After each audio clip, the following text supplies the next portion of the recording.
This isn't an entirely too creepy story, but it really had me freaked out. For context, I live in a university-owned dorm about a mile from the main campus, and they have a shuttle service that takes you to and from the campus and to this particular dorm. I'm 21 and female. I got together with my friend on Labor Day for a barbecue and had a little too much to drink. I was still pretty coherent, but it would be obvious to anyone that I wasn't totally with it. Around 10 p.m., my friend, also 21 and female, walked me to the shuttle and stopped and waited for me to get on until she headed back to her dorm. As I was on the shuttle, I couldn't shake this feeling that I was being watched. But there were only about 4 people on the shuttle, so I assumed I was just being paranoid, as well as drunk. However, that changed when I noticed a guy, 20-ish, sitting on the other side of the bus about 2 seats ahead of me, who kept looking at me. I was uncomfortable but ignored it, because I would be home and in my dorm soon. The shuttle drops us off and we get into the elevator. Myself first and the guy second. I push the button to my floor and he looks but doesn't press a number, which freaks me out. I'm still hoping for the best and tell myself he just lives on the same floor. Of course, the other 2 people in the elevator get off before myself and the guy, and my dorm is the last room on the floor, furthest from the elevator. We both get off on my floor. I get off first and I start walking. I look back and he's dead locked on me, so I start to panic and walk faster, and so does he. Finally, I put my card out and practically sprint to my door as he began to sprint. I got in and slammed my door behind me and locked it. After giving myself a minute, I looked at the people and he is sitting across the hall from my door, just staring at my door. He did this for about 7 to 10 minutes before muttering something to himself and leaving. I ended up calling one of my male friends to come to my room and make sure he still wasn't lurking around in the hall somewhere. Again, not too entirely creepy or exciting, but definitely scary at night, alone.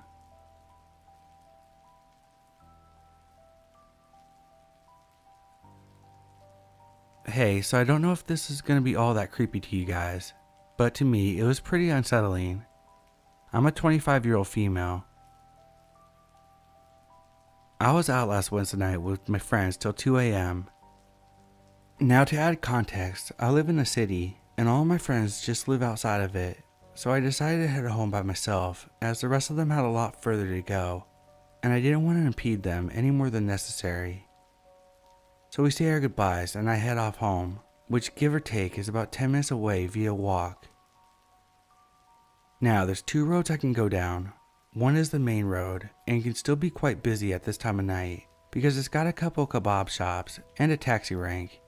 But my dumb self decided to head down the other road, which was a quiet residential road. So as I'm walking minding my own business, watching drunk people stumble past me, when suddenly I'm completely by myself on this badly lit street. So I'm feeling a little anxious and pick up speed. Then I relax as I hear a car slightly behind me, because slightly drunk me thinks that's a good thing. Wrong. The car pulls up next to me and the driver rolls down the window. "Hey, nice night. What's your name?" I just look at him and keep walking. This weirdo drives alongside me and repeatedly asks me for my name for at least a good minute, and I try to ignore him and speed up, but he just won't leave me alone. Eventually I just say my name and then he goes, "That's a nice name, have a good night," and speeds off into the darkness. Now I'm panicking and I'm all but running home, constantly checking over my shoulder in case he decides to follow me. I got home safe, but nevertheless I can't shake off how creepy he was and how vulnerable I actually was. I would say that in the moment he did that, I immediately put my live location on for my friends to follow just in case, but still, never thought I could end up in that kind of situation.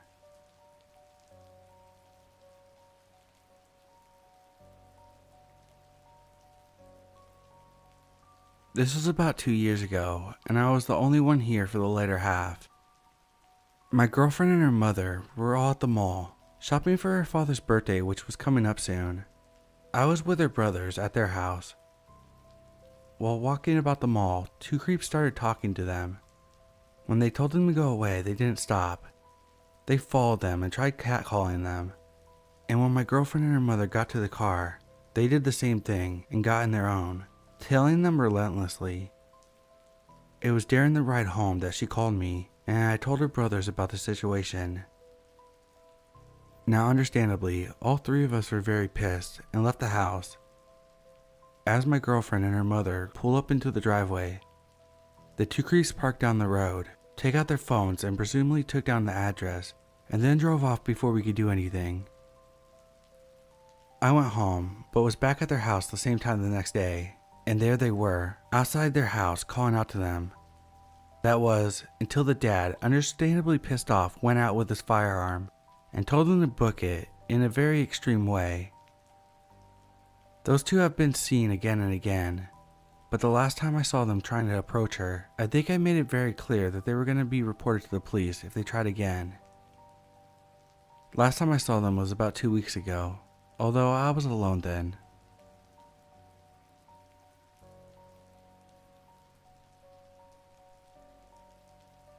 Around 2007, I was getting my PhD at the University of Florida. I'm a female in my 30s. I lived in Gainesville in a condo that I owned by myself. I had a friend who was walking across the United States. We'll call him Captain.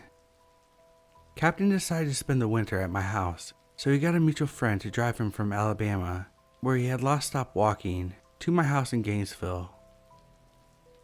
We had a pleasant Thanksgiving, and then the captain just kinda chilled at my house for the next several months. It wasn't too big of a deal, because I mostly stayed at my boyfriend's house, but it was a little bit much. When it was time for him to get back to walking, he asked me if I would drive him back to the same exact location he had left in Alabama. Looking forward to having my house back, I agreed to drive him one day when I was out of school. I don't remember what route we took or where it was, but I remember the drive wasn't that long, relatively speaking. It seems like it should have been, but I'll guess it was about a 5 or 6 hour. I dropped him off in the early evening and headed back to Florida. This meant driving all night by myself in an unknown part of the country. Conveniently, the GPS technology that we had at the time gave me an extremely backwards route back to Florida.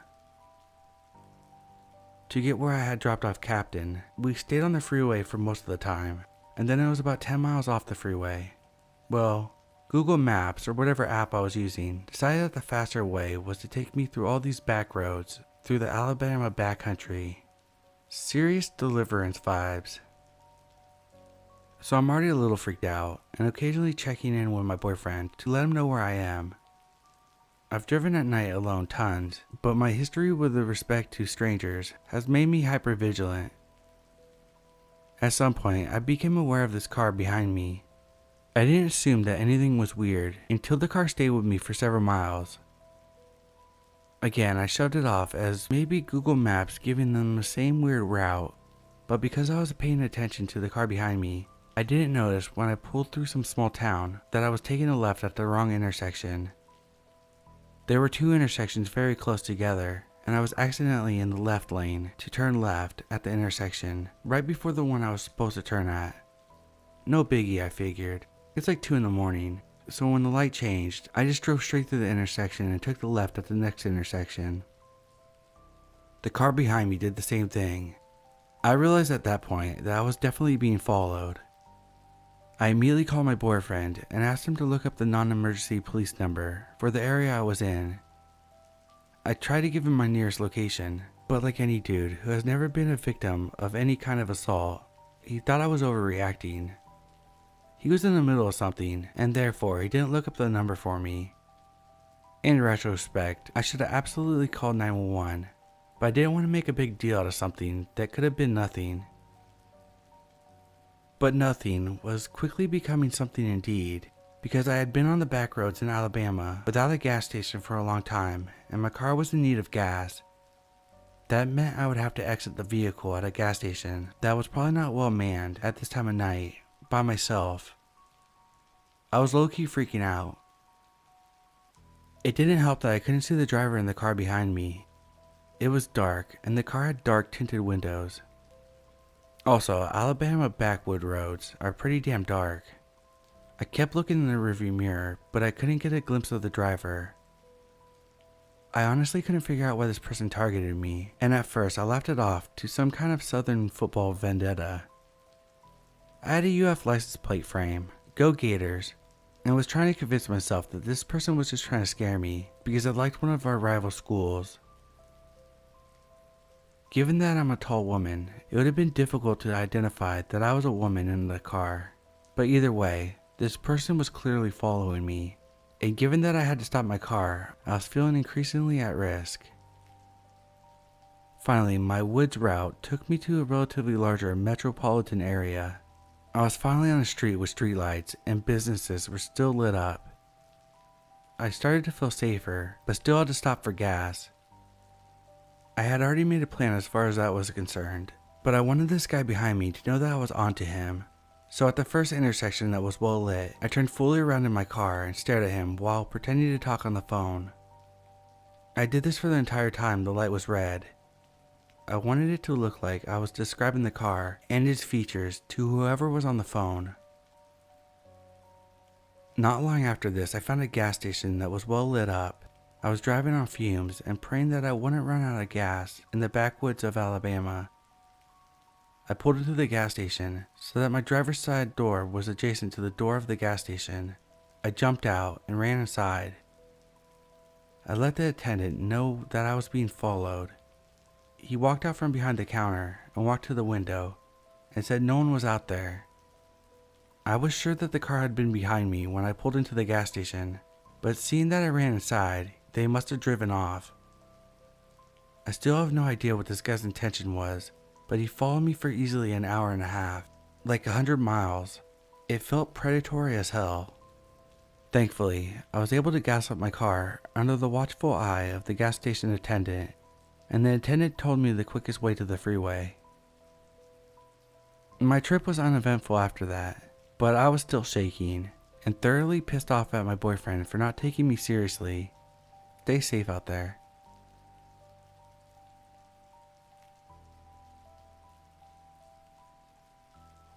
I'm a relatively small 19-year-old girl.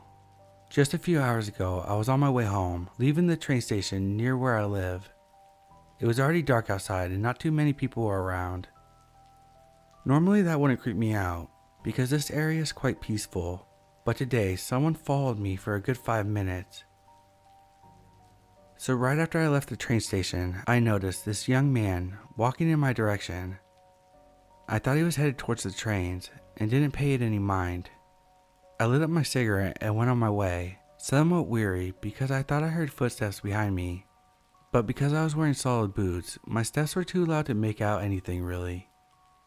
Also, I did just walk away from a train and towards a big street, so it's not unusual that people headed in the same direction. After quite some time, I heard a soft, "Excuse me," behind me. Then it got a bit louder, "Excuse me." I turned around to see the same dude that went into the opposite direction at the station. He's walking behind me, slowly getting closer, and stops about a meter away from me, still tall enough to tower over me. I'm frozen in place, grabbing my umbrella a bit tighter, making myself look as big and confident as I can, as he breaks his silence with the most ridiculous question. "Do you have a boyfriend?" No, but now that you ask, yes. He kind of stands there for a second, then turns around and walks away. I was scared shitless at that moment. On the rest of the way home, I turned around 3 or 4 times because I did not want him to follow me and know where I lived. I eventually got home safe and nothing happened to me. I don't know, maybe he just wanted to ask if I was single, and maybe he had my number. But dude, it's freaking dark outside, and you followed me for quite some time. No, just no. That's fucking creepy as hell. Don't be like this guy, please. Just don't.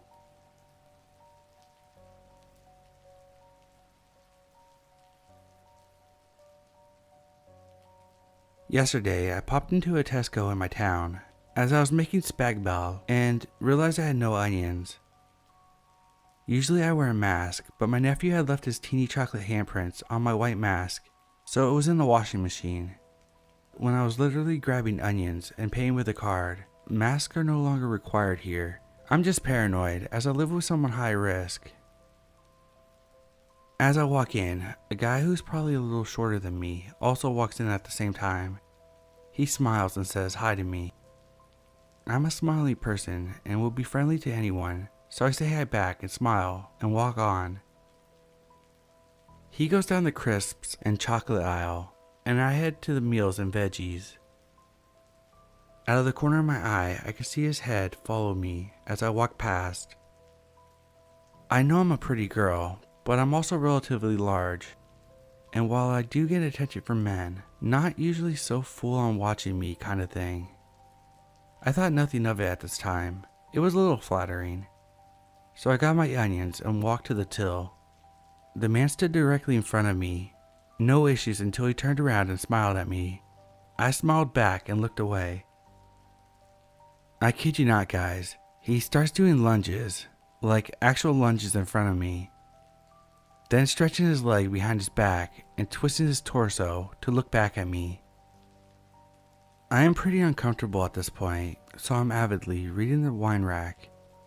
There's this wine called beefsteak wine, and I'm super confused as to why it's called that. I don't drink. Is it beef flavored wine? Is it made for beef and steak preparings? God help me, it's the latter. All while this guy is still lunching and twisting and trying to smile at me. Finally, the old dear in front has all her stuff in her granny trolley and shuffles off. The man in front buys his cigarettes and chocolate bar and goes and stands by the front door. I'm feeling super uncomfortable at this point because he's literally staring at me while I'm buying my onions. I pay and go for the door, again avoiding eye contact and just acting like I was in my own little world, but he doesn't seem to take the hint. He stops me at the door. He says, "Hi, I'm John Smith. Can I get your number?" I deadpan just say no and start walking to my car. Not sure what happened next, but a second later, an older gentleman with his West Highland Terrier has stepped in between us and said, "The girl said no, leave her be." I thank the old man, avoiding the other guy's eyes, and go to my car. He ran to his van and gets in and waits. I just had a bad feeling at this point, so I drive out of the car park and go the opposite way of my house. Thinking back, it was probably a really stupid move of mine because I drove in the direction of nowhere. Like, the next town is 30 miles in the direction I drove, with tons of small villages in between, the nearest being 9 miles away. Like I said, not smart. And just as my instinct said he would, he starts to follow me. He's in a white van and I'm in a little car, so the windy roads and random side lanes did come in handy. I ended up driving 17 miles out of my way in a giant semicircle to get home. He followed me for at least 8 of them before he lost me, going up a large bendy hill that opens onto a blind crossroad. Just to ensure I wasn't being paranoid, I had taken turns that made no sense, and pretty much done a circle before driving onwards. It started out as a semi-flattering thing in the supermarket, and it turned into me nearly killing us both, speeding around tight corners, scared to stop. I honestly don't understand the entitlement of people that think this behavior is acceptable. I do have his number plate. I'm probably going to report him to the police, to be honest. I have the entire thing on dash cam. Edit. I did report this to the police this afternoon. Second update. Today I have an unfortunate and pretty terrifying update from my perspective. When I called the police, they basically said they would look into things, but since he can argue that he was just driving, they most likely can't do much beyond telling him not to come near me again. That night, I got a call from a police officer from a city 20 miles away from my town. She said she couldn't give me a lot of details, but she said the guy that followed me is currently going through criminal proceedings for doing something similar to another girl. She wanted my consent to pass on my details to a lawyer. I honestly didn't know how to react or what to think, but of course I said yes. Today I got a call from the lawyer. I did not get a huge amount of details, but basically, she told me that the same man who I had my encounter with had stalked another young woman, and he had attempted to abduct her. I have no more details beyond this, but she said that my encounter was very similar in nature and it was caught on camera. Providing my account could collaborate with the victim and the attempted abduction account and provide a narrative of what this guy's MO is. I gave her my statement. She has the video footage that was passed on by the police officer I spoke with from the city 20 miles away. Her team will be looking into my encounter as a part of a larger investigation, so I very well may make another update in the future. But for now, I know it's not a lot of information, but it was still pretty terrifying to be told the guy that followed me from the supermarket actually tried, and who knows, maybe even succeeded in abducting women before.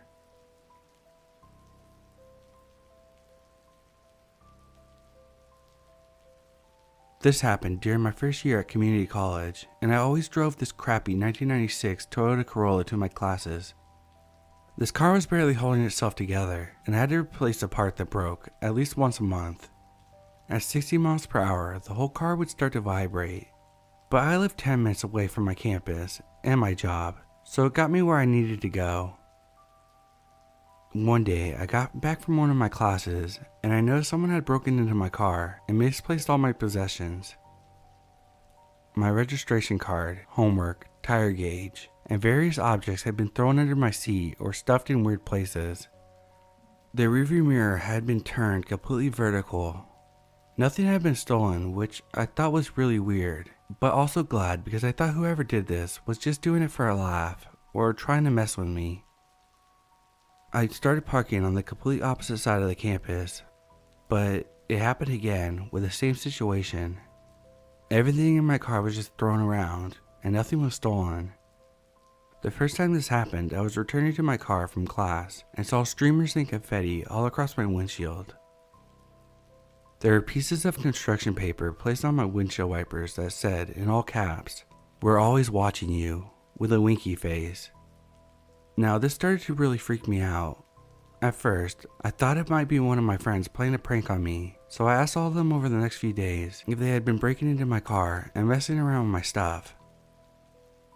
However, none of them knew what I was talking about. I know how my friends are too. I know if I would have asked them about this, and they were indeed the culprit, they would have broken into laughter saying, "Dude, we totally got you." None of them knew what I was talking about though. I told them that if it was really one of them, that they needed to let me know, because if it was a stranger, I was going to have to get campus security involved. I never felt the need to get them involved any sooner, because none of my possessions had been stolen, and this felt more like a practical joke. Things started to get really weird with the confetti, streamers, and note though. A few weeks passed and the pranks had stopped, much to my relief.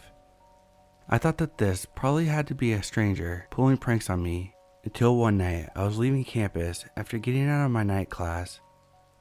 I was driving down the highway that I always took to get to my neighborhood and noticed I was being tailgated harder than I've ever been tailgated in my entire life. This truck came out of nowhere and was blasting the high beams and seemed to be a foot away from the back of my car.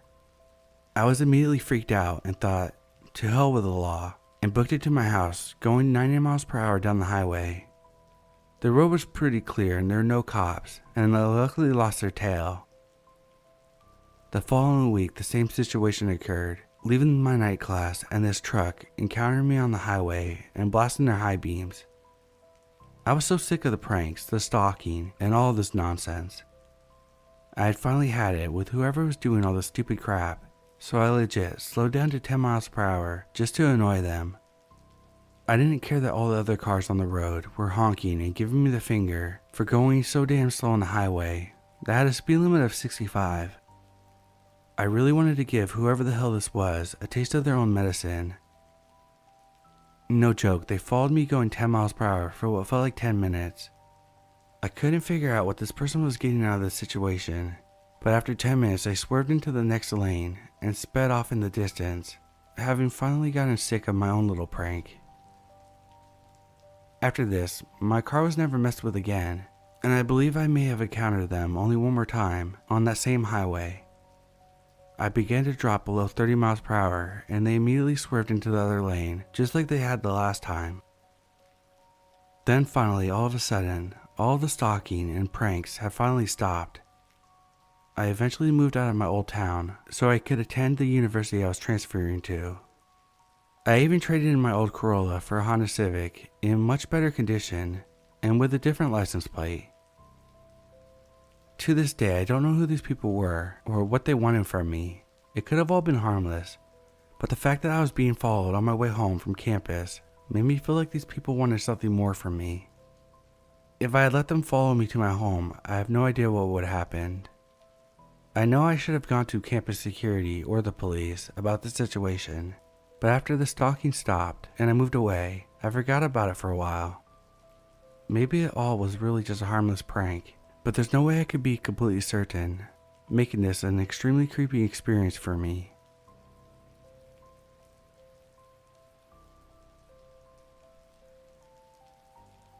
This happened a long time ago. I don't exactly remember when, but it was sometime when I was around 8 years old. I'm 20 now. My dad worked overseas most of the time, so it was just usually me, my mom, and my late older brother who passed away some years ago at our house. She was just a typical office worker, and whenever it was the end of the month, she tended to go home much later since they were computing overall sales for the month. She doesn't know how to drive even though we had a car, because she never had the time to learn. My dad tried teaching her before, but they just ended up arguing about it. Also, it was very hard to find parking space near her office since there wasn't a parking lot there, and usually cars were always parked alongside the road by the time she arrived to her office. One night, at the end of the month, she ended up leaving her office around 1 a.m. Where I live, we usually rode on tricycles for transport, and she got on one and proceeded to tell them where she was headed to. On the way there, the tricycle stopped for another passenger. A man gets in, so basically my mom ended up being stuck in the inner part of the tricycle between the guy and the driver. My mom felt like the guy was trying to scooch closer to her. She felt very uncomfortable since she also felt him eyeing her legs. After some time, at some point, she couldn't take it anymore. Luckily on the way home there's a police station along the way, so she decided to get off there when they passed through it to find another tricycle ride home. She managed to find one and got home safe. If only the night ended there. Unfortunately, a little while later, me and my brother were both asleep on the bed and my mom was changing her clothes and washing up. She felt a breeze, and when she turned around and looked at the curtains, she saw the same exact guy who rode with her earlier, standing just outside the window, watching her intently. Somehow he managed to follow her to our house. He climbed the fence in the backyard and slid the window open. His hand was also inside, pushing the curtains aside to have a better look at her. Luckily, the windows at our house had thick metal bars, so he couldn't just enter if he had broken the glass. But it was still terrifying seeing a random guy standing there, nonetheless. She screamed loudly and me and my brother were both woken because she was snatching us from the bed. My mom was terrified since the bed was near the window, meaning me and my bro were pretty much in reach. She was throwing stuff out the window while running into the living room, screaming bloody murder, asking help from our neighbors. Unfortunately, he got away. After that, she squeezed in some time to learn how to drive properly and has been going to and from work in a car ever since, even if she had to get up earlier to get a parking space. She also had a hard time sleeping for a while because she was paranoid. She had all her fences made higher and put some barbed wire along the top to make it harder to climb. She ended up asking some of the other family members to stay over for a bit since she was scared of us three being alone. She considered filing a report, but she didn't have much info on her about either of them, sadly. Thankfully, nothing more happened after that. I wish I could tell you that we moved since then, but no, we're still living here since we can't really afford to move. Years later, we ended up talking about it when I recalled that night and asked her what happened.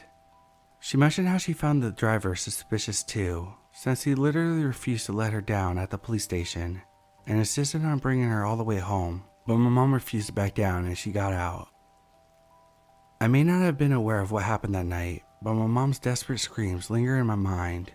It hurts to listen to it, and I never want to hear it again. I hope she never has to go through something like that again.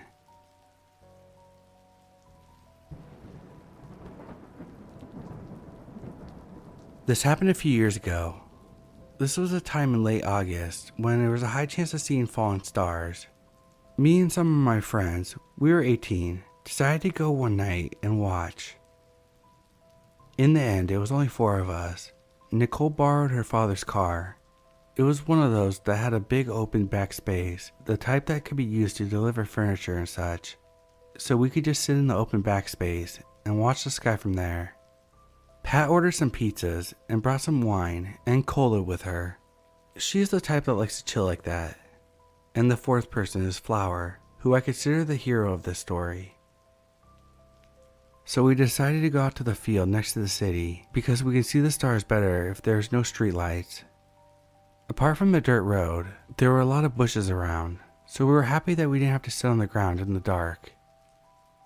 When we were sitting out there, we noticed we could hear faint music in the distance.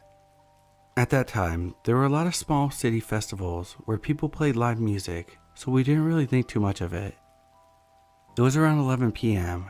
We ate some pizza and drank some wine. Of course, Nicole only drank cola. She was the driver. At this point, we spent 2 hours out there. Pat was getting a little tipsy, and we were starting to get loud, laughing and enjoying our summer. I remember Pat was telling us one of her jokes, and we were all laughing when I glanced over to Flower, and in the faint light of her phone, I saw that she wasn't laughing. She seemed bothered by something. "What's wrong, Flower?" I asked her while the other 2 were still giggling. "Nothing, doesn't this music sound like it's a recording to you?" This was the point when we all froze and stayed quiet. And she was right. The music we heard before, that we had forgot about within the 2 hours we spent there, sounded like a recording. "Doesn't it sound like it's getting closer?" Nicole whispered. And it did get more and more louder. This was the point where we decided to get out of there. We didn't even climb downward from the car's back area to get in the car. Nicole just jumped down and ran to the other door. She started the car within seconds. This time the music became very loud as we drove off, and we saw 3 men running out of the bushes. One of them had their phone glowing. We assumed it was where the music was coming from. As we reached the side of the city, Nicole stopped. We jumped off and got into the car. After that, she took us all home. We didn't talk much about it. I think we all felt foolish about the situation. To this day, I'm very grateful that Flower has such sensitive hearing and Nicole acted so quickly. As for the 3 men, we don't know who they were, why they were hiding in the bushes for hours, and why they were playing music in the middle of nowhere. Why didn't they come out sooner if they wanted something? That's what I always wondered. Then an idea hit me and it gives me chills. In the safety of thinking we were alone, we were speaking loudly in the field. We mentioned that we were sad that others couldn't come, and we also mentioned the wine sometimes. What if these guys were just waiting for us to get drunk?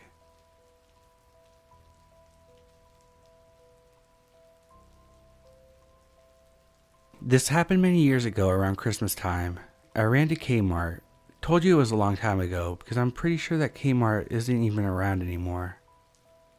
I was grabbing some decorations for the tree and decided to Christmas shop a little. I had my youngest son with me in a stroller and was taking my time since my husband had our other 2 boys with him. I was in the kids' shoe department and I noticed a man looking at shoes. He was kind of disturbing and loud because he kept pulling boxes out and pushing them back in. I quietly walk away. The next department I go to, I noticed that he appeared a few moments later. This just kept happening and I was starting to get a gut feeling, but thought I was being crazy. I was a young mom, only 24, young and naive. I ended up going to the toy section to look for some gifts that my boys were asking for. That's when I noticed that he was circling the aisle. He went past the end, staring at me from one end. Then a moment later, he would pass the other. I hurried out of the aisle and found the first employee I could. I went up to her and started crying, telling her that this man, she saw him pass the aisle because he was still doing it and told her he was following me. She called security and he quickly exited the store. They walked me over to my car and I went home and told my husband the story. We called the police and an officer came to my house to take down the info. He said I was lucky because they were probably after me or my baby and would have made a move when I left. I still needed the Christmas tree items that I originally went for, so my husband went to Walmart with me. Almost immediately I saw the man again. He was on the prowl for someone else. My husband grabbed a security guard and they chased him. The guy saw me, so he knew what was going on and ran. Since it was Christmas time in a busy Walmart, he got away. Always trust your gut and be aware of your surroundings. It's been 20 years and I still think about that frightening man and what could have happened.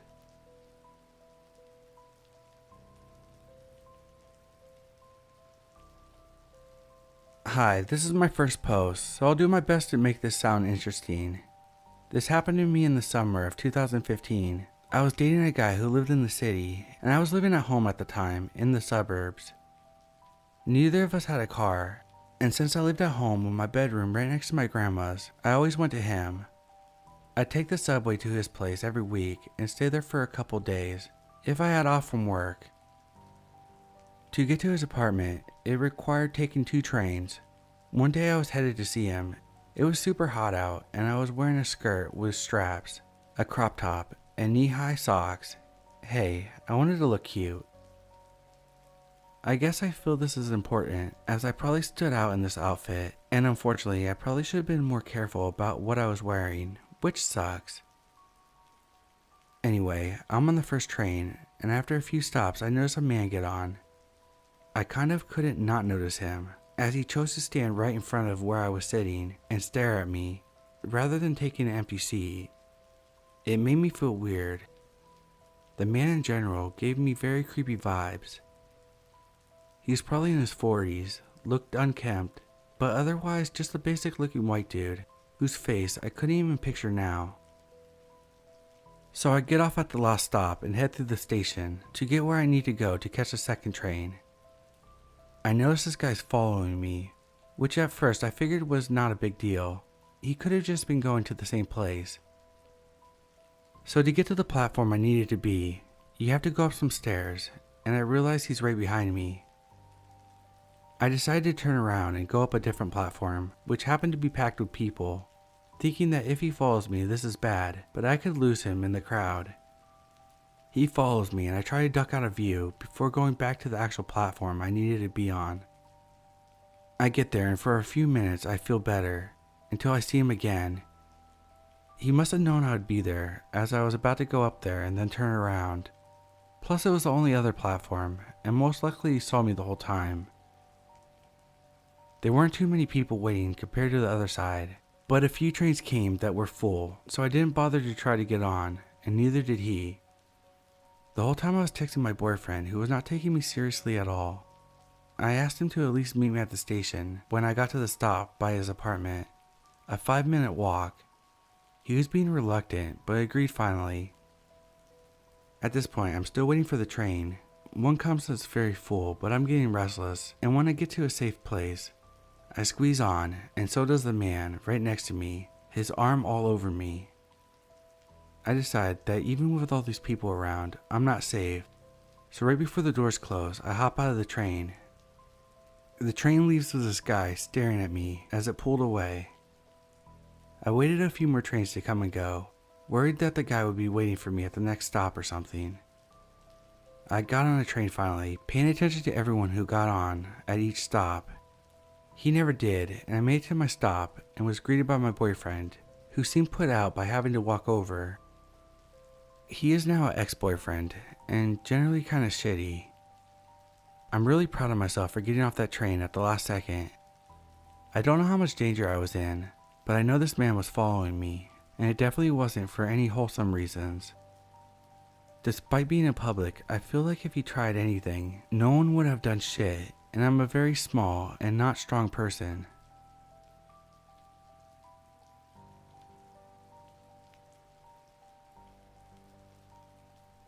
I want to start by saying that I'm not actually sure if I should be scared about what happened.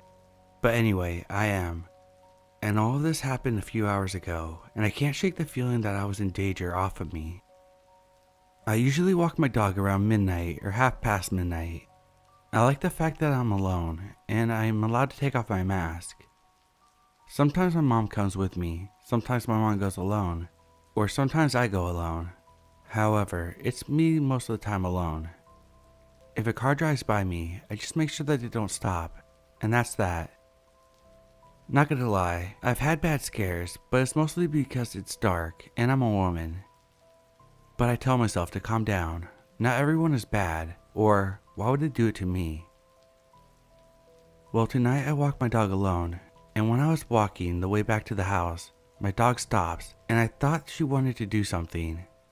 A car drives by, and even though there's nothing weird about the car, I just kept an eye on it. The road is a one-way, and yes, it had to pass where I live, but it stopped right in front of the portal. I got a weird sensation in my stomach and decided not to walk on that side of the sidewalk closest to where they were parked. I walked the opposite direction of where they were and my house, but my dog wanted to go back home, so we turned around. Suddenly, my mom started calling me, asking me where I was. She was in the same area that I was, but on the other sidewalk. She crossed the road, and I saw the car was no longer in front of my house, which for some reason didn't sit well with me. Then I calmed down because there was a similar car parked a bit behind where I had seen the other. My mom told me that the car that parked in front of the house had two men inside, and they started driving really slowly when she came out. The driver looked directly at her and said, "Oh, there goes the bodyguard," and then drove off. Now, I try not to get scared because at first I thought that they were just talking to each other, and my mom overheard a part of the conversation and she was overthinking it. But then I realized that the man was looking at her, and the fact that they drove away with no reason.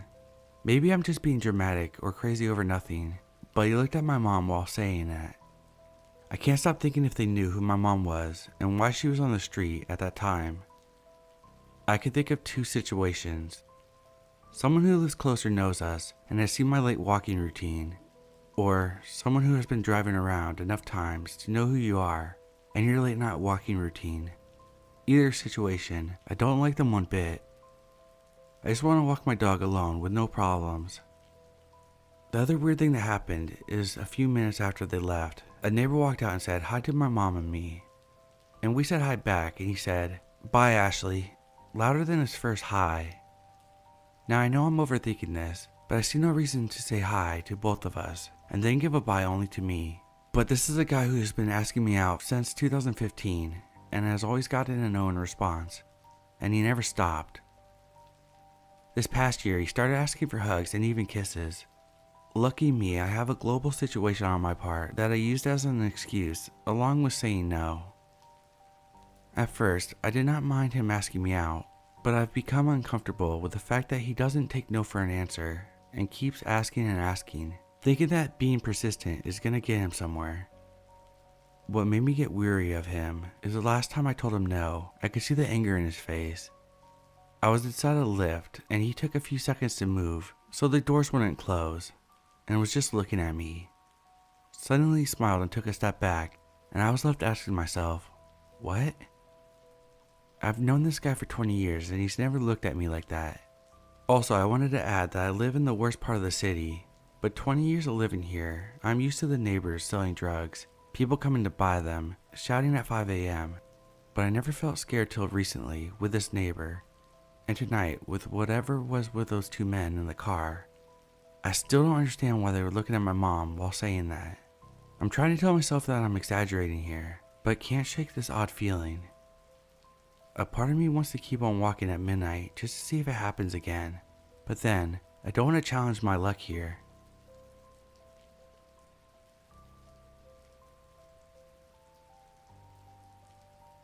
I went for a run to the park, and I took a lap around the park. I was gonna go to the restroom after I finished my one lap. This dude passed me on my way to the bathroom. As soon as I passed him, he turned around and followed me into the restroom. I saw him and I thought, hell no, and just passed the bathroom and didn't go inside. Then I walked in the direction to take another lap, and he Terminator stared me down, walking right at me. Again I thought, hell no, so I turned around to take a lap the opposite way. He followed me. Again I turned around to run the opposite way. He followed me. And 2 more times he did this. After the last time, he went to go get something from his truck. The truck had a camper in the back, and it looked like he pulled out a knife or something, so I booked it and started sprinting. He finally actually started walking the whole lap and following me. I called my mom to pick me up and she came in 3 minutes. But when she picked me up and we went back to look for his car, he had left. Mind you, I'm 17. Pretty burly dude. I'm 5'8", 165. It was about 6:30 and the park was completely full of people. I was shitting bricks and this only happened an hour ago, so I'm still scared as shit. What do you guys think? Because as a guy, I didn't think this would ever happen, especially not at my age. I'm a grown fucker. Shitting bricks, I need some kind of weapon, because I'm gonna be paranoid for the rest of my life.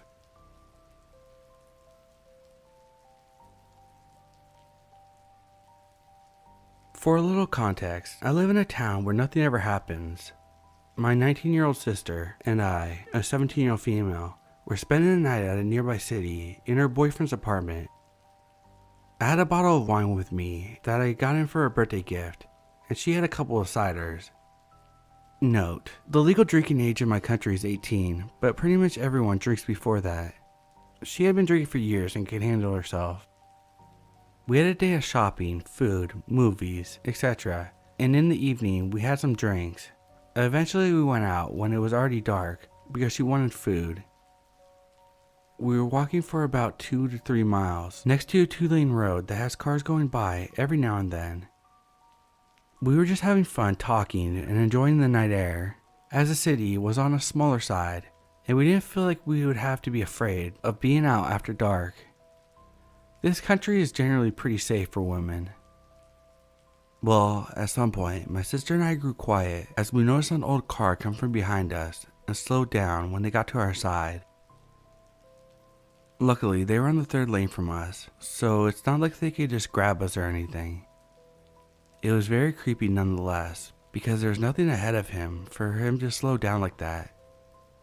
It was clear that he slowed down to slowly drive his car at our pace. I just looked forward to try to make him lose interest, but my sister kept glancing at the car and whispered to me that it was a middle-aged man and he was trying to wave to us. I switched sides with her so that she would be hidden from the guy and told her to ignore him so that he'll lose interest. She was pretty shaken up about it all. The car followed us for a little longer, and I was eyeing the roads and the buildings to our left just in case we needed to run, but then the guy just started speeding off. We kept glancing over our shoulders for a while, but didn't see him again that night. It might not be that creepy compared to what could have happened, but to us it was. Of course, there's always these old drunks walking around, whistling at girls, but this is the first time I felt scared because of something like that.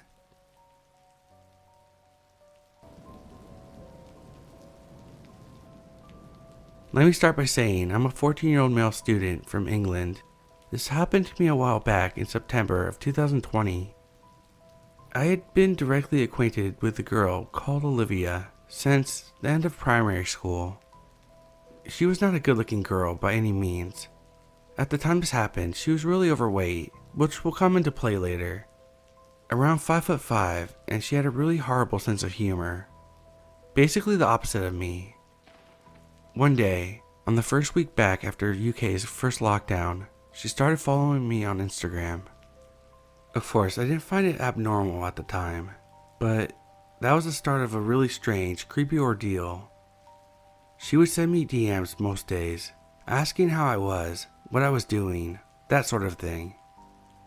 It went on like this for 10 days, and while I didn't find it too creepy at the time, I had no idea how much worse it would get. After a while, she would constantly DM me, at least 10 times every few hours. She would start by saying how cool I was, which struck me as weird, as I was pretty much the definition of a nerd, and still am today, and how I was perfect. She would constantly remind me that she had dreams of me every night, and she wants to run away with me. That was when something finally clicked in my brain. I realized how strange this was getting, and I blocked her. For a few days that worked, before she made a new account. At the time, it was the same as the last time, Just the same odd messages about her loving me, but then it changed. It changed to her going on rants about how nobody liked her. Gee, I wonder why. And how she was going crazy without me. The weirdest was when she messaged me talking about how she was stress eating everything she could find because she was going crazy over love. This was getting too much now. I told my parents, who told me to put my Instagram account on private and tell them if anything else happened. Strangely enough, this worked. She had completely stopped everything. The creepy DMs, the new accounts, everything. Fast forward a month or so, to the middle of the night. I was going up a hill I live on to a supermarket to get some things for Halloween when I saw a girl around my age crossing the street towards me. I looked at her for a second before realizing that through the hood over her head, it was Olivia. I had been homeschooled by a private tutor for the last month to avoid her, so I was surprised when I saw it was her, but I did. Instincts kicked in and I began running up the hill. I heard her mumble, "Oh shit," before attempting to run after me. I might have been a nerd, but I was in good shape at the time, so I was able to get to the supermarket at least 30 seconds before her. I immediately went to an employee, who thankfully stepped in before she got there. She was out of breath. The employee grabbed her and went to a phone. He called the police and told them my story, mentioning that there was a knife in her pocket, which I never saw. During this time, she stared straight at me. I could clearly see that she had gone mad. She had clearly stuck to her word of eating everything she could find, as she had gained at least 3 stones, about 40 pounds. Her hair was longer and messier. Her clothes were tiny, so you could see the bottom of her belly sticking out of her hoodie, and she had a crazed, deranged look in her eyes. When the police came to take her away, she stared straight in my face and said one of the most haunting things of my life. "Just so you know, I never loved you. You're lucky I'm so fat, because if I wasn't, I would have caught you and slit your fucking throat." Thank God that was the last time I ever saw her. I started going back to school, and my life slowly went back to normal. So if you learn anything from my story, let it be this: never judge a book by their cover, because you never know if they will be a crazed psycho.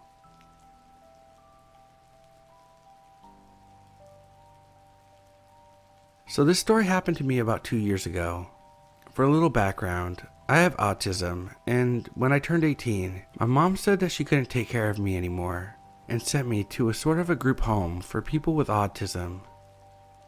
It was a teeny 1-story bedroom with 8 apartments, each for 1 person.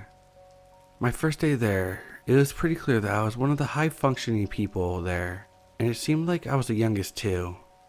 My mom stayed with me for the first night to help me get settled in, and 2 guys that lived there kept walking up to my door, just looking. Me being used to being around socially awkward people, like myself, I didn't really think much of it, although I really hated the attention. I didn't want to talk to them, and after about 2 hours, they gave up. My mom said that they were sweet and curious as to who was moving in, but I wasn't in the mood to socialize. Fast forward to me living there for a couple weeks. I'm sitting in my very tiny living room watching TV when I see a shadow outside my window. My window was placed beside the main entrance, so I could always hear and see people walking by. My blinds were on though, but I could still see shadows since the main entrance had lights on all night. So I started looking away from the TV, just looking at the shadow by the window. There was a person that stood there for about 5 minutes, then walked away, or so I thought. Then I saw a shadow sort of duck behind the wall, but still trying to look through my window, and that's when I got really freaked out. The next day I tell people working in the group home, and they're like, "Oh, it's probably just Eric, he does that sometimes." I'm sort of like, "What?" and said, "Well, I'd appreciate it if he didn't, cause it freaks me out." They said something along the lines of that they would talk to him. Fast forward again, and I had been there for months. It was a daily occurrence to have this Eric guy walk past my front door and window at least 40 times a day, walking past 4 times in 4 minutes. The door is made of glass, so again, he can see through. Sometimes I'd walk out from my living room and I would just see Eric standing there at my door staring at me, It was the most unsettling thing. At this point, I told staff multiple times, but they said they couldn't really do anything and that he is harmless. Right. At one point though, Eric is gone, and I'm relieved to finally being comfortable with having my blinds up and walking around my own apartment. So probably a year into moving there, maybe less, I get really depressed. It wasn't the best place to live, and I never felt so lonely in my life. I ended up attempting suicide, and they put me in a mental hospital for a couple days so I could be watched. Well, guess who's there too? Fucking Eric. He notices me right away, and every time a nurse tries to walk into my room, he stands by the door staring at me. I have to keep telling him to go away. One time, I had to wash my clothes with one of the nurses, and he followed us, yelling so everyone could hear, "Hey, that girl lives where I live. Hi, Michelle. Her name is Michelle." And being the type of person that hates attention, I just start walking faster until the nurses can get a hold of him. So at this point, I'm actually in an okay mental state. Still not the best place to live, with neglect of staff and with shitty people around me. Eric is back too at one point, and honestly, I haven't been outside because I'm afraid to run into him. His apartment isn't even on my side, so it makes no sense why he's around all the time. I've noticed it's been quiet for a while, so I decided it's safe to go down to the basement with my laundry. I turned the corner and boom, almost bumped into him. I kind of freaked out, but I remember that he's still a person and politely give him a smile and say, "Hi." He doesn't say anything, he just stares. I then walk past him on my way to the basement. I look back and this motherfucker is following me now. He actually turned around to follow me. I started walking faster, and thank God, I already have my key for the basement ready. I open the door and shut it quickly, so I know it's locked. I walk into the laundry room with my laundry, and then I hear the door open. I froze. Was he gonna kill me? I mean, I didn't even know the guy, or what he was capable of. 3 minutes go by, and I finally get the courage to peek out of the room. The door is open, but he's nowhere to be seen. It seems like he is gone. It scared the lifeless crap out of me, so I hurried and put my clothes in the washing machine, and hurried back up to my apartment. Again, I speak to the staff, and this one guy is actually really helpful. He is the first one to take me serious, and says they need to fix it. I know that they talked to him about it, and also about standing next to my window, but do you think he listened?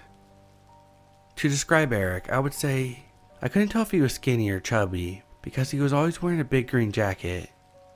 He had glasses, and hunched over sort of, and had long, dark, greasy hair. So he was basically nightmare fuel for any girl. Okay, I know I sounded like an asshole, but I'm a very teeny girl, so I knew if he tried anything, I wouldn't stand a chance. So now it's norm again to see him at my window. Although when staff tells him to stop, he just laughs, very childlike. He thought it was funny. It annoyed the shit out of me, and I went from being scared to being super angry. I knew he had issues, but damn, I had issues too, and he wasn't helping me with my anxiety. He was making it much worse. I told the staff that if he ever tried anything, I would beat the living shit out of him. Aggressive, I know. I was short, yes, but I was angry too. They told me that that wasn't allowed, and I reminded them that looking through my window and following me around wasn't allowed either. They agreed, but told me again that there was nothing they could do. I seriously considered calling the police at this point. The last thing he did that made me really angry was he walked past my door and window many times, as always, but then I realized he was gone. I sighed in relief, but I still had the feeling of being watched. My eye caught movement outside, and this fucking dude was hiding behind a tree outside my apartment watching me. When he saw me, he grinned and moved closer. I walked into the living room, not wanting to deal with this shit, and called my boyfriend. My boyfriend stayed at my apartment pretty much every day from then on, and he stopped for a while. I think he even asked the staff if that was my boyfriend, and they told him it was. He still walked past my door sometimes, but not as often and not as creepily. Thankfully, we moved out about a year later, and I haven't seen him since, but it made me feel very cautious and very dependent on my boyfriend. I know he probably didn't have any bad intentions, but it really fucked up my mental state, and it really scared me.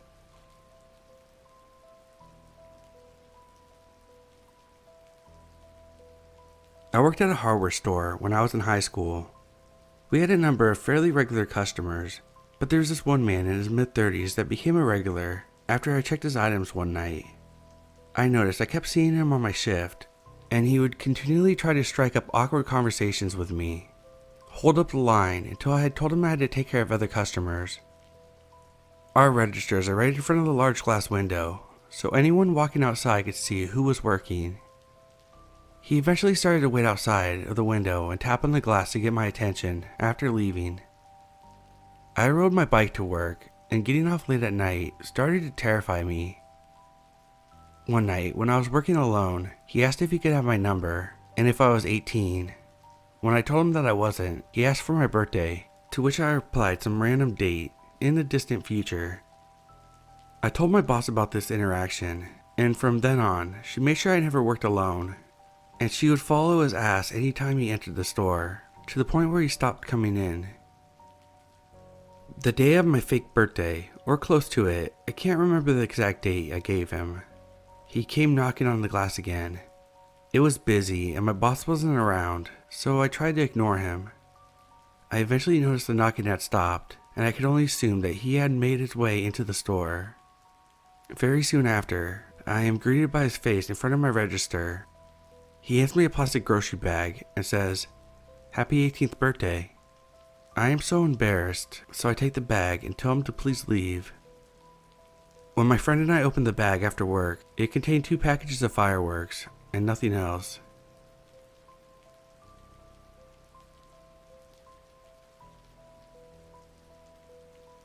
For some reason, my sister had plenty of stalkers, most just students from her school, so I wasn't really surprised when this guy was exposed. So I was walking my little sister to school, and we were talking. I had already graduated, and I was moving soon, so we were catching up. We enter an office in my sister's school, where you have to write down your name and get a visitor badge. I don't know of any other schools that does this. I walk in and I see a 20 to 30-year-old man stare at us the entire time we were there. I thought it was creepy, but I didn't care, so I just ignored him. My sister went to class and I was walking out of the office and the guy taps me on the shoulder. He asks me who I am and who I am to the girl. I tell him it's my sister and he lets me walk out, but the whole time I'm going to my car I get a feeling that this guy's watching me. He had a visitor badge on too. So when my sister gets home from school, I ask her about him and she just shrugs and says, "Yeah, I've noticed him for the past weeks." I asked her how many and she replied with, "Maybe 2 months." Now I'm worried and I ask her if anything was off lately or something because she had been stalked twice before, cyber stalked, and I'm an overprotective brother. She tells me not to worry and we both shrug it off, and she asked if we could play Minecraft. I said yes and we were off. We built a nice house and went mining. That was when I got a weird feeling again, like eyes were on me. I ignored it and thought it was just being in a cave with 20 diamonds, so a good mine. I still got that feeling. My mom and dad were asleep and I didn't want to wake them up, so I got up and told my sister to keep playing. I peeked out the windows and saw nothing, but when I turned around to go back to playing, I saw a shadow in the window with a camera. I walked back and put in a text message, "Don't react, but you're being stalked," and said loudly, "I'm gonna get some snacks." So I walked into the kitchen and called the police and I was freaking out. I told them everything and soon the guy was caught. Guess who it was? Mr. Creepy School Guy. My sister was horrified and I told her not to worry and this probably won't happen often. What I later learned about this guy is that he had pictures of her in the park, in the school, in her bedroom. This guy was crazy.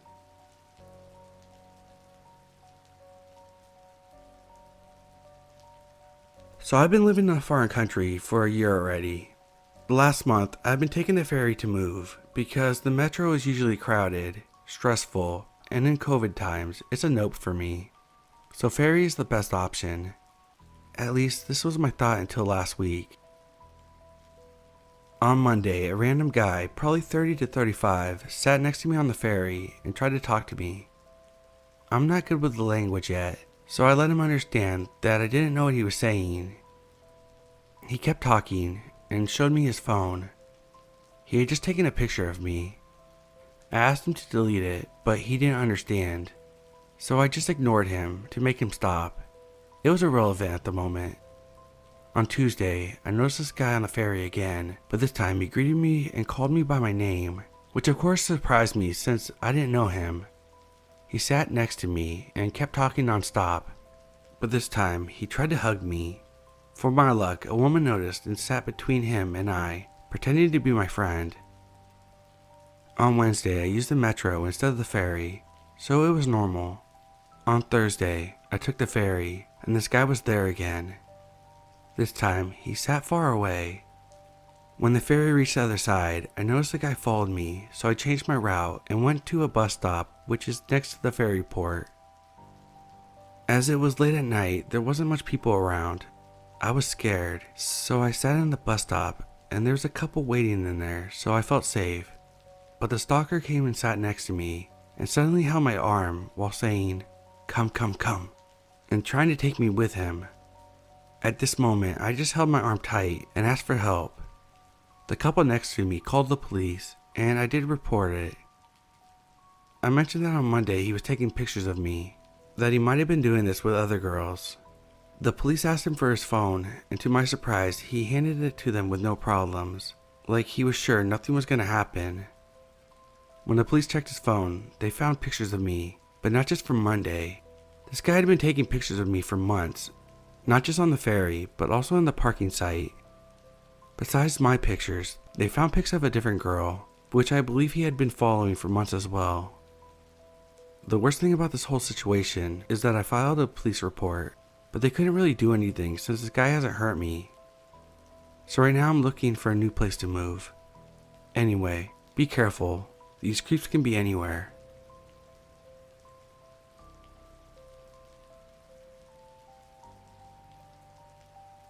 I'm a female. A few years ago when I was about 19, I got a job at a hot dog shop with a phallic pun for a name in somewhat of a shady area. The shop was pretty well known and had some fantastical dark local lore. Rumors that the hot dogs were made of horse meat, that the whole operation was a front for something less savory, or that it had been closed by a health inspector and reopened illegally, but people kept coming back for our delicious hot dogs. I soon discovered that none of that was remotely true, but it was fun to gossip.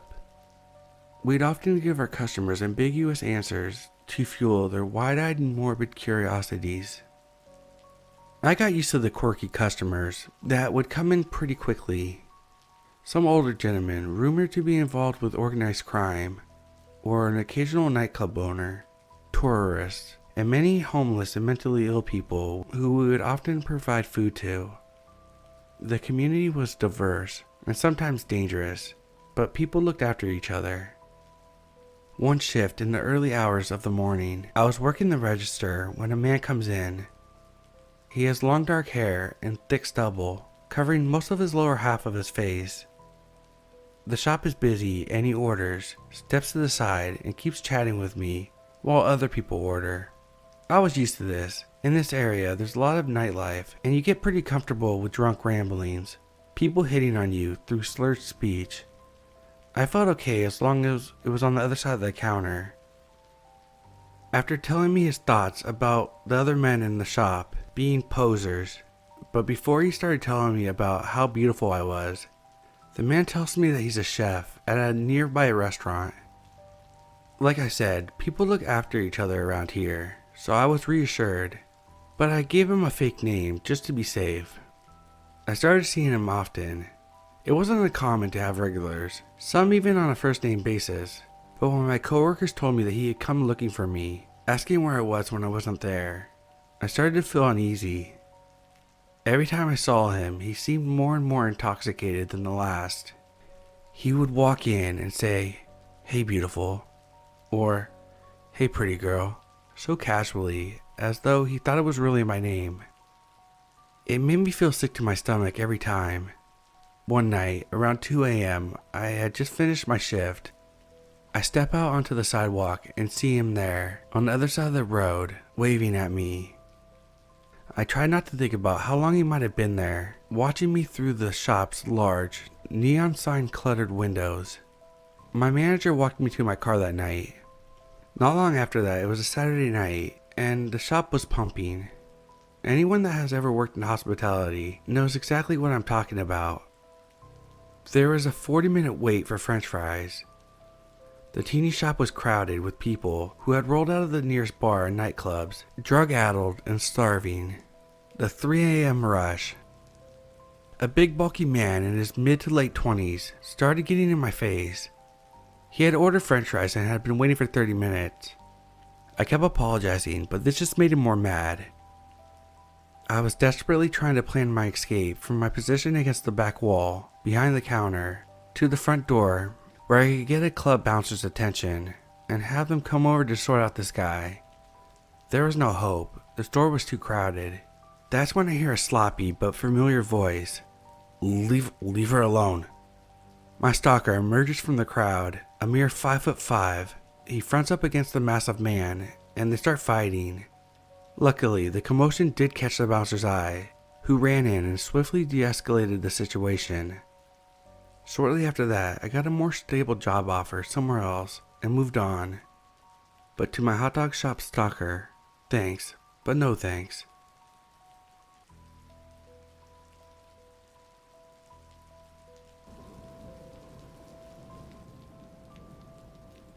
This was about 25 years ago when I was a young teen, 13 or 14.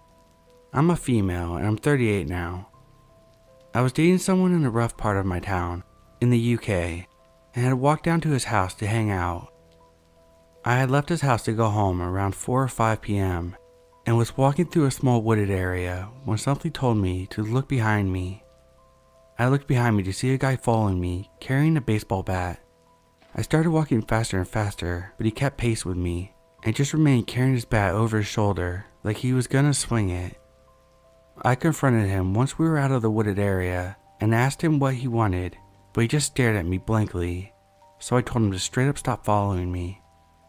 I started walking off in a rather quick speed and he continued to follow me. I lived in a very small town, but it had a number of houses that I could stop at. I knocked on several houses on my route home, but no one was answering, and I didn't want the creep knowing where I lived, so I just kept walking around and going down alleys into people's gardens, but he'd be waiting for me when I thought I evaded him. I ended up going back to my house, hoping that my dad would be home so that he could deal with this creep. But when I got home, my dad wasn't home. I told my mom about it, and she looked out the window. He was there, but all he did was nod his head to her, and then he walked off. I told my boyfriend about the incident, and he went mental over it and asked around to see who it could have been. He found out who it was, gave the guy a polite warning, and started walking me home just in case. I never saw that stalker again. My boyfriend and I split because of distance as I moved to another city when I finished high school. We do still talk occasionally. He's happily married with 4 kids now, and I'm a single parent to 3 kids. It still gives me a shiver down my spine when I think about it though.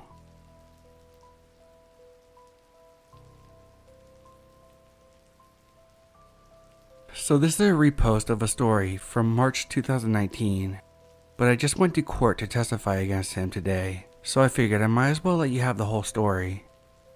So I lived in a town with 60,000 people, and I've been living and working there for 1.5 years. I don't know many people here, as I work all day and have schoolwork in my free time. Because of this, I've been trying to meet new people and found a Facebook group wanting to hang out. One was suggesting a pre-party before going out, and we were just 6 girls in total. At around 3 a.m., 3 of us decided to go home. One took a taxi, and the other one lives like 3 minutes away from me, so we walked. We were talking, laughing for a few minutes before she went inside, and I started to walk home rather happy and still a bit drunk. I suddenly noticed footsteps and got a bit paranoid, as you do being a woman in your early 20s walking home in the middle of the night. 50 meters further ahead is a public swimming pool, and they still had the lights on. So I decided to leave the sidewalk because usually people are just on their way home themselves and will just keep walking. Not in this case though. As I reached the entrance with all the lights, I turned around and this guy was literally 3 steps behind me. Black male, 35 to 40, slim, with a head strangely small compared to his body, little to no hair, like 5'9", and with creepy nearly white eyes that stood out next to his dark complexion. I asked him why he was following me, and he just mumbled something I couldn't make out. He could have been an immigrant though, so maybe he didn't know Danish. I told him that he shouldn't be following me, and that I'd like him to keep going, but he gave me no response. I then told him that I didn't like being followed and to please move on. He just smiled a creepy smile and out of nowhere grabbed my hair on the back of my head and pulled me towards him harder than I thought was possible for his size. I fell on top of him and he got knocked out when his head hit the pavement. I ran across the parking lot to a road at a safe distance when I called 112 while still keeping an eye on him. Really wanted to just run home, but I was also terrified of me landing on him might have killed him or whatever. He attempted to get up a few times, and I was about to run, but I saw the lights from the ambulance coming down the road. So I stayed, and one of them came to check up on me while we waited for the police to arrive. I'm fine, I just have a sore scalp and a bruise on my left arm where I landed on him, but I'm sure he got the biggest headache ever. Karma is a bitch. And here I thought I had ran out of dumb luck a long time ago. Edit. I think I saw him at work yesterday. I work at a pharmacy, so if it was him, I hope he just came in for something for that headache. I looked over the camera footage, and literally the only thing that didn't make it seem like it was him was that he had very dark eyes. But I guess color context is always an option. Second edit. Passed him today on my way home from a run. I was literally 100 meters from my flat, in another direction compared to the swimming pool. I tried not to make eye contact or look too much in his direction, but he was wearing the same exact outfit. He didn't follow me, but I just hope that means that he didn't remember how I looked. Third edit. Never mind. I walked past him today on the street outside the pharmacy as a colleague and I were going to grab some lunch. When I realized it was him, I just looked at my colleague and pretended to be very much into our conversation, but I could feel him staring at me the whole time. I waited a little longer than I usually would to have a second look, and he was staring. I felt like I got busted or something, and like I've just confirmed to him that I was the girl that he attacked. It's honestly a strange feeling because my feelings are currently switching between paranoid, scared, and angry. More than anything, I really want to punch him in his face for making me feel so unsafe. I doubt that would end well for me though. December 2020. Guess it's time for another edit, in case people are still wondering what happened with the case. So apparently he has a few different charges, and today they decided to have me come to court as a witness. Don't know all the charges, but I'm not allowed to know until he's being sentenced, which might take a while. Anyway, they read aloud from the police report, and I'm both confused and annoyed as it doesn't sound like what happened at all. They said that he was drunk and sat on the pillar near me, and Lovely attempted to stroke my hair, which I didn't like, then fell and bumped his head and got knocked out, and that I had left and called the ambulance for him. Like literally what the fuck. Also found out that he probably didn't understand me that evening as he needed a translator today. But I still feel kinda proud that I was brave enough to confront him with the fact that he was following me and to tell him to keep going. At least something positive came out of it.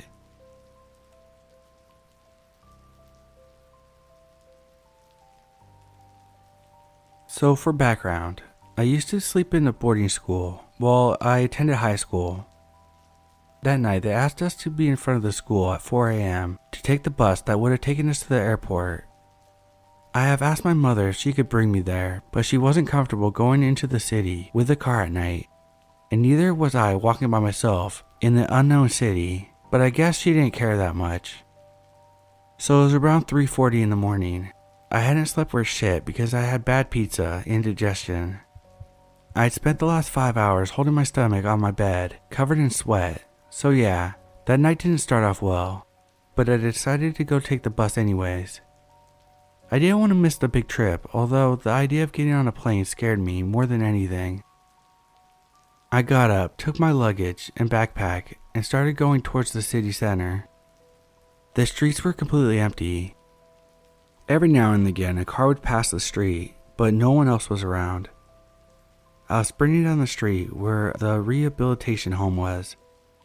I have nothing against rehabilitation, but call it prejudice. I didn't want to meet anyone who had something to do with drugs and alcohol at 4 a.m. I managed to get in front of the school all in one piece, and there was not a soul around. Where were my classmates? I sat on the bench and started playing with my hands. Sure enough, luck was never a thing. I started hearing some movement behind me. I turned, and the man was slowly crossing the plaza, headed towards me. I ignored him and kept looking at my hands nervously. He definitely was approaching me in a very slow, calm walk. He was wearing a windproof jacket, had gray hair, a wild afro, and a beard. Some of his teeth were missing. He had a friendly smile. "Hey, you brother." I covered my face between my neck and my jacket and my hood. Hey, dude. I'm sorry to bother you, but you see, I need some money. Some money, yeah?" As soon as his hand touched my shoulder, I jumped up and backed down. He took me by my shoulders as if we were long-lost friends and proceeded.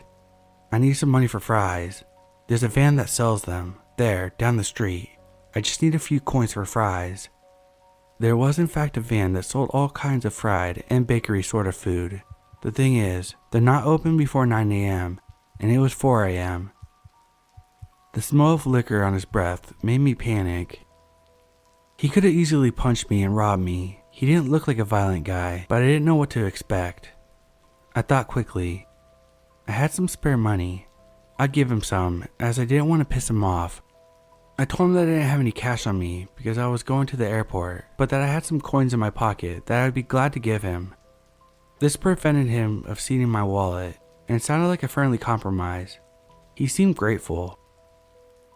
He took the few coins I had for my coffee.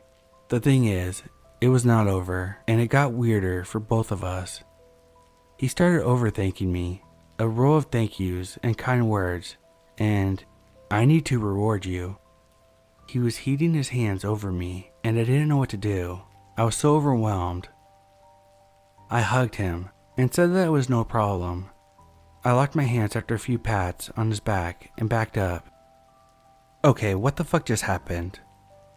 I anxiously looked around to spot a classmate at the end of the road with what I remember being her sister. After a while, they noticed me too, but didn't do anything, just stared. The guy thanked me again and said that he needed to show me one more thing, then grabbed my arm and dragged me a few steps. I pointed my feet at the ground, losing my confidence and looking friendly. "Please, I gave you money already. You asked for money and I just gave it to you. Now I have stuff to do." He pulled me another time, then let go of my arm and said that he wanted to reward me and that I will see. He then asked me to stay still and wait for him to come back. He then left. A couple of my classmates came the next minute. I was still shocked. I didn't know what the fuck that man wanted, and I was anxious I would see him turning the corner. I then laughed it off with some friends, trying to cope with whatever had happened. A few laughed in disbelief, and one girl took me to the side and asked if I was okay. I wasn't really sure, and she knew it. The classmate I saw at the end of the street said that she saw the man dragging me, and if he would have done something, she would have intervened. I was, and still am pissed off at her. This man was looking for some booze or whatever, and probably wouldn't have hurt me. But what if he had a knife? If he punched me? If he robbed me? If he managed to drag me away from the street? It was already time to intervene, and I can't help thinking that she was just being a coward, and I will never forget.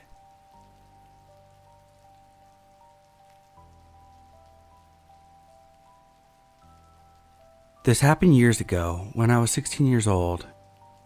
I was walking home and it was around midnight. There were no people around me besides this very short dude that was walking right behind me. At first, I thought nothing of it until I heard him speaking. No other voice, just the one. But he could have been talking on the phone, right? I get this very weird feeling that something isn't right, so I turn around, and sure enough, he was speaking to me. I can't make out what he's saying because he was speaking another language.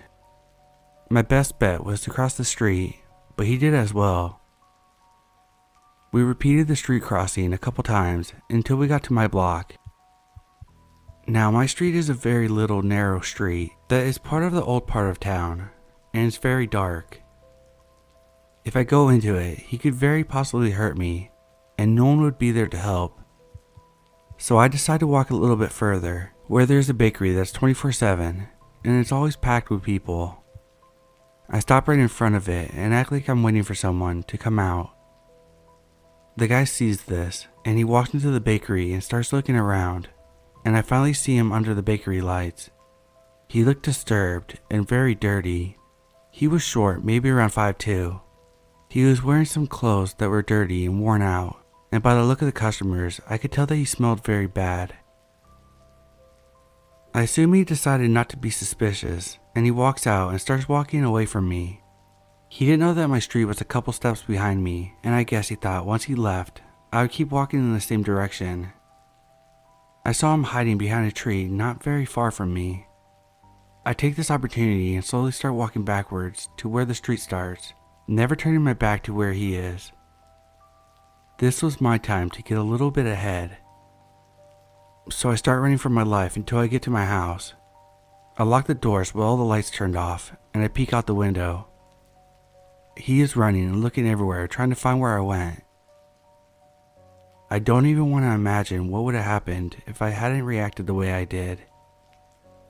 But anyways, I have more stories similar to this because being a woman in my country is very unsafe.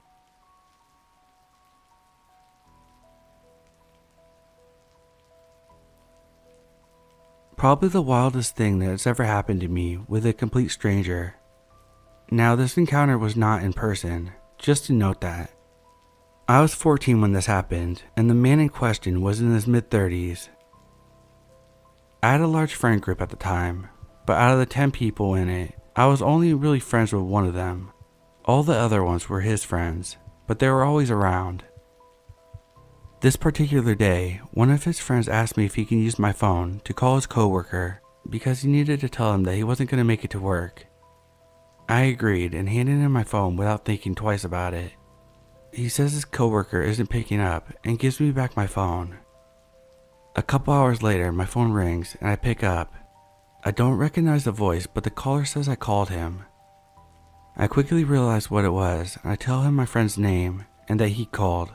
The caller thanks me and hangs up. I thought that would be the end of it, but boy, I was wrong. Almost right away, I started getting texts from this number, telling me my voice sounded sexy. I just ignored all of them. The next day I get a text from him. "Do you not want to talk to me?"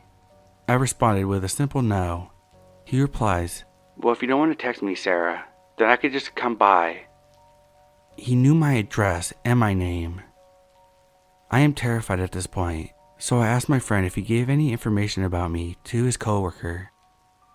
He tells me that the guy asked him whose phone he called from, and he gave him my name. He asked him if I lived close, and he gave him my actual address. My friend also mentions his age when I told him that he's texting me, but he said that I'm overreacting and that a 30-year-old wouldn't even bother with me. So I text him back saying that if he has that information on me, he must know my age too, right? He says he doesn't mind my age as long as I don't. What follows is a month of constant calls every single day. He would get angry if I didn't pick up and start texting me nasty things and calling me names. Please don't judge me for not calling the police or telling my parents. I was only 14 and scared that he would hurt me or my family.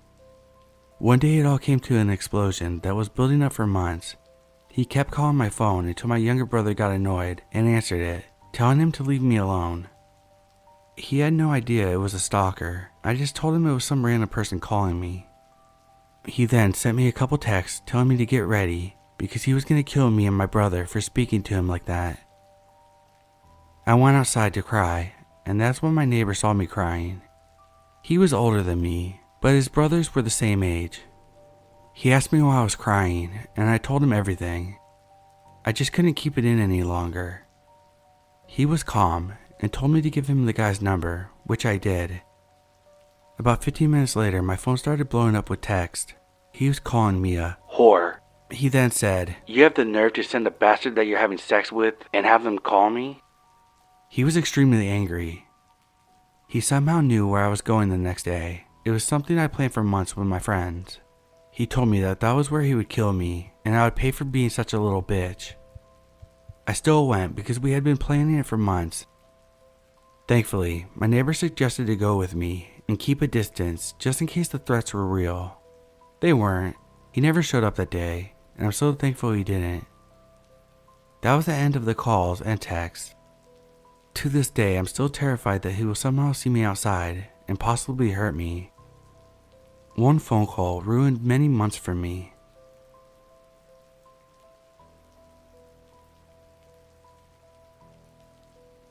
Okay, so this took place a long time ago.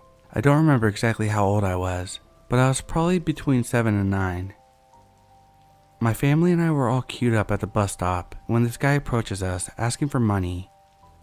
He said something about he hasn't eaten in a while and that he doesn't have a single cent on him.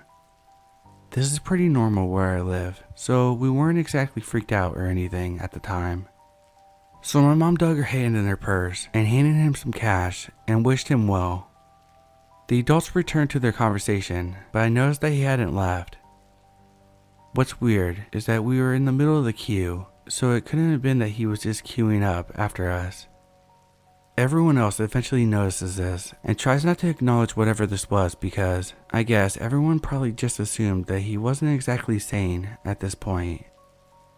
When the bus arrived, we all hopped on, and me being the child I ran all the way to the back to sit alone. Those seats were considered the best seats. Then I see the same guy board the bus and walk in my direction. I immediately grabbed my grocery bag and placed it on the seat next to me because I didn't want him to sit there, because I had a feeling he would. Sure enough, he stops right next to me and just stares down at me. At this point, I was completely creeped out, mainly because I had no idea what he wanted. Everyone began to turn and stare, so I lifted the grocery bag and he immediately plunges down right next to me. I looked through the window throughout the whole trip, which wasn't long, about 10 minutes. I was seated on the inside next to the window, so when it was my stop, he had to either get up or turn his body to let me slide through to get out.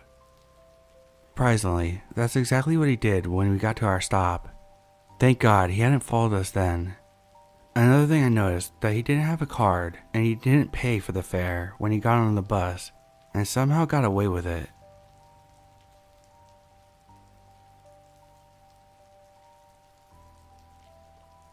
Last night, I was scared out of my mind. As I was on my way home, a man came up to me and started talking to me.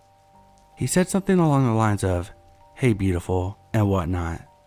I replied back, "Get away from me." I then noticed he had a cup of alcohol in his hand, and I immediately regretted saying anything. He turned aggressive right away and proceeded to call me a stupid dumb white bitch and to get the fuck out of so-and-so. I diagonally crossed the street, and he continued down and crossed another street, but he kept screaming at me, saying that I'm a dumb bitch and that he was gonna beat my ass and mess me up. Being a dummy and having too much pride, I yelled back, "Suck my dick and shut the fuck up." Clearly, I should have not aggravated him more, but it was in the heat of the moment. There were a few people around, so I felt okay, and he was walking away. But when I turned the street, all the other people were gone. That's when he started following me. I could hear him screaming slurs behind me and his footsteps stomping down the pavement. I was so scared. I started to speed up my walking, but I didn't want him to know that I realized that he was right behind me. I thought to knock on the neighbor's door for help, but I was too afraid. I called my mom and started crying on the phone because I didn't know what would happen. She thought I was pranking her. I could hear him getting closer, and I grabbed my keys and bolted to my front door.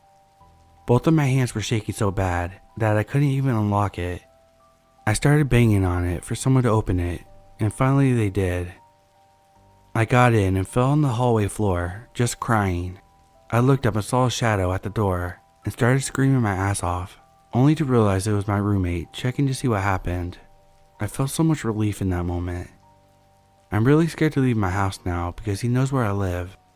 I just hope he was too drunk to remember anything. I feel really traumatized.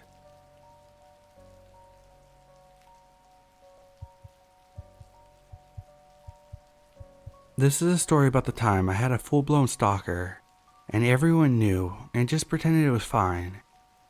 When I was 16, I moved into a new apartment. It was a huge apartment complex. I had previously only lived in a very rural area in the middle of nowhere. So one night, I decided to get changed while dancing in front of my full-wall window at night. The window acted like a mirror due to the light inside and the darkness outside. So I did an entire striptease in front of that thing. Yes, I was stupid. When I was done, I looked out my window for whatever reason, and I saw a silhouette of a man standing in his window across the street on a higher floor. I shut my blinds, but thought nothing of it. A few days later, I get a call. The person tells me that he loves me. He knows my name, my mom's name, my address, what school I went to, and obviously my phone number. He knew everything. I told my mom about the stripping incident and about the phone call. She brushed it off. One time, my boyfriend was over, and the stalker called me crying, asking how I could do this to him. When I went away for a weekend, he called me hundreds of times a day. If I answered, he'd say nothing. His silhouette was always watching me. Somehow, instead of panicking about this, my boyfriend, mom, and even me made jokes about it. None of us really cared too much about it. One day, after 6 months of this, the calls just stopped. I never saw him in his window again. It just ended. But this could have ended so badly for me. And honestly, I wonder what the fuck my mom was thinking about ignoring something so serious. He could have shown up at my door at any time. He knew exactly where I was. Thinking back on it, it was probably the most dangerous situation I've ever been in.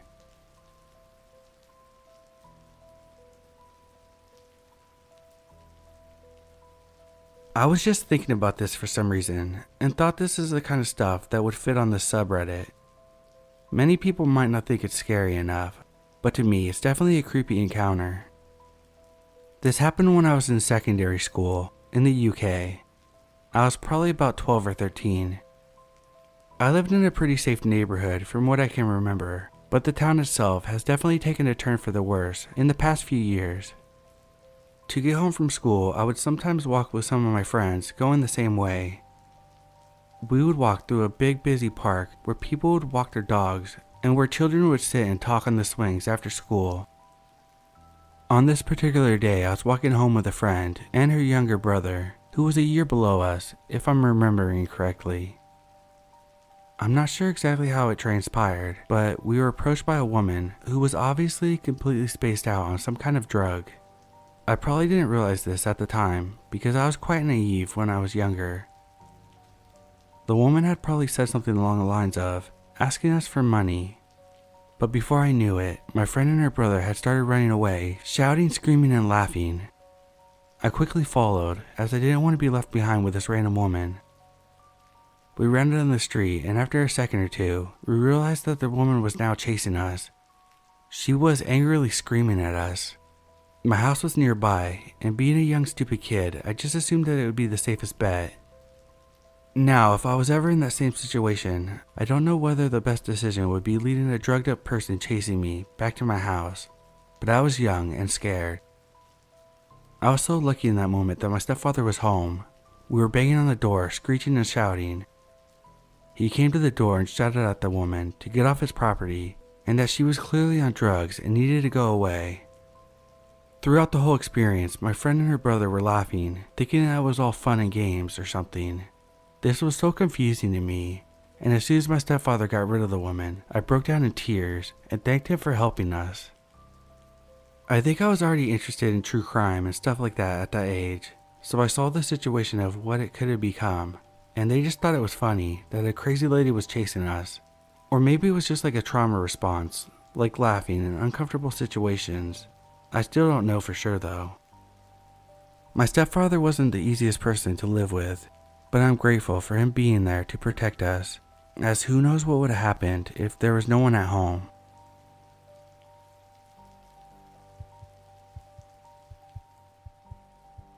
This took place 2 years ago. I just recently turned 19. I was a college freshman going to school in a small town in South Louisiana. My parents were the pull yourself up by your bootstraps type. Having done their best to instill the strong work ethic in me growing up, they'd expect me to pay for my own tuition with no help from them whatsoever. Not gonna lie, I was a little annoyed at first. I didn't mind paying my own way, but I was concerned about the impact working all those hours would have on my social life, as I wanted the full college experience. I started working part-time as a waiter at a local seafood restaurant. Shifts were limited and tips were scarce. My dad recommended supplementing my income through yard work, saying I could use his riding lawnmower and leaf blower. Anyway, I started making pretty good money mowing lawns, managing to snag a few clients through word of mouth. My best friend Blaze was working as a cashier at a local corner store while he attended a nearby college. He happily recommended my lawn care service to any customer or coworkers. I was ecstatic. I was not only making enough money to pay for school, but I even had a little left over to get my beat up old truck some much needed repairs. He told me about a guy he worked with at the store, a slightly older guy, mid-20s I believe. His name was Alex. He was quiet, didn't smile much, a bit of a loner type. It didn't matter to me, I was only looking to make cash. He said he needed someone to mow his front and backyard, as he didn't really have the time. He didn't really elaborate to what he did outside of working at the grocery store, but I guessed it wasn't much. So my friend gave me Alex's number. No big deal, right? After all, I was going to give it out to anyone who might have been even the least bit interested in my services. Turns out that was the start of what would be a year-long nightmare. Alex texted me on Saturday morning, a day after my friend and I had talked. It was pretty cordial and simple. Nothing more than, "Hey man, what's up? Your friend told me that you cut grass." I gave him an affirmative, and then asked if he would like me to come over, and how frequently, given how often it rained here in South Louisiana. He simply told me to come over later that day, and that he wasn't sure if he could afford me on a weekly basis. Whatever, I thought. Maybe we could work out some kind of arrangement. I immediately hopped out of bed, got dressed, and drove to where he lived, which was located on the far side of town, across the bayou. His house wasn't located in the nicest of neighborhoods. Many of the houses were run down, seemingly in a state of disrepair. The yards were thick with grass, knee-high length if I remember correctly. I didn't think any of those people could afford to pay me even a quarter of what I charged at the time, which wasn't much, at around $45. I finally made my way to Alex's place, which didn't look all bad compared to the other houses.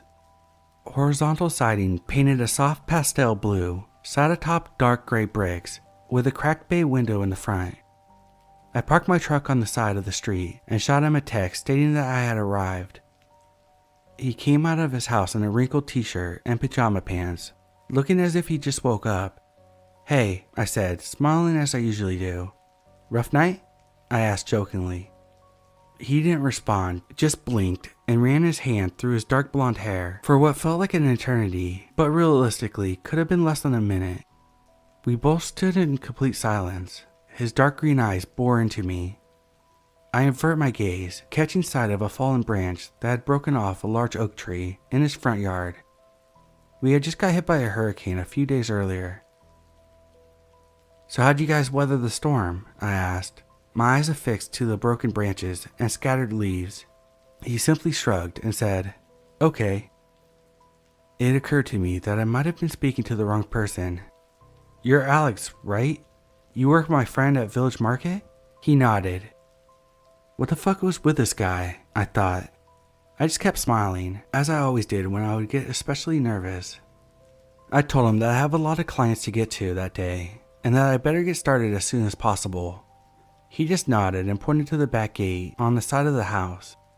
He started walking, and I followed. It was a sizable backyard, children's toys scattered almost everywhere. There was a cluttered tool shed next to the fence far off to the left. I did my best to hide my disgust as I nearly stepped in some dog shit. It was weird. The backyard was like a minefield of dog shit, yet no dog to be found. I brushed the thought away and just went to work. Alex didn't bother me or really interact with me at all that day. He seemed really friendly via text. I just chalked it up to him being really socially awkward, like my friend said. He paid me once I finished mowing his lawn, and then I went on my way. Later that night, he texted me again. He apologized for how he acted, saying that he was just tired from the night before, and that he wasn't sleeping well and under a lot of stress. I replied that I understand completely, and asked him if he needed me next week. He ignored my question, and asked if I could suggest anything from Pelicans on the Bayou, the restaurant where I'd been working. At first I was taken aback by the question. I wasn't sure how he knew I worked there, but then it occurred to me that my friend must have told him. I recommended the battered chicken wings, and he thanked me. We started texting back and forth the next few days. He asked me questions about my life, nothing too personal. He'd make inappropriate jokes, nothing I couldn't handle though. He seemed like a pretty cool guy when we talked via text. Strangely, most of our conversations happened late at night or early in the morning hours on weekends. Again, I didn't mind, because he was a paying customer, and I was a friendly guy. About a month had passed when my friend Blaze had sent me a screenshot of a text he received from Alex. It was supposedly a text sent by me, saying all sorts of horrible things to Alex, like, "He's a fucking loser who'd never get laid, and needed to get a real job." Shit like that. I couldn't believe what I was reading. In the fake text, he even threw some homophobic slurs, which offended me greatly since I had a gay uncle that I was really close to. I decided it would be best just to ignore him. This guy was clearly unwell, trying to start shit with someone he barely knew. He texted me a few days later, acting as if he'd done nothing wrong. The text kept coming. He chatted with me like we were longtime friends. My patience grew thin. I finally snapped and messaged him back. "Dude, I know what you did. If you know what's best for you, you'll leave me alone." He feigned ignorance at first, and then proceeded to apologize profusely. I didn't care at that point. I didn't know that guy at all. He was nothing to me. I was busy with my school and work, and I had absolutely no time for any of his drama. I blocked his number. I thought I was over, but I couldn't have been more wrong. A few weeks later, I received another text, this time from a completely different number. It was Alex, again with more apologies.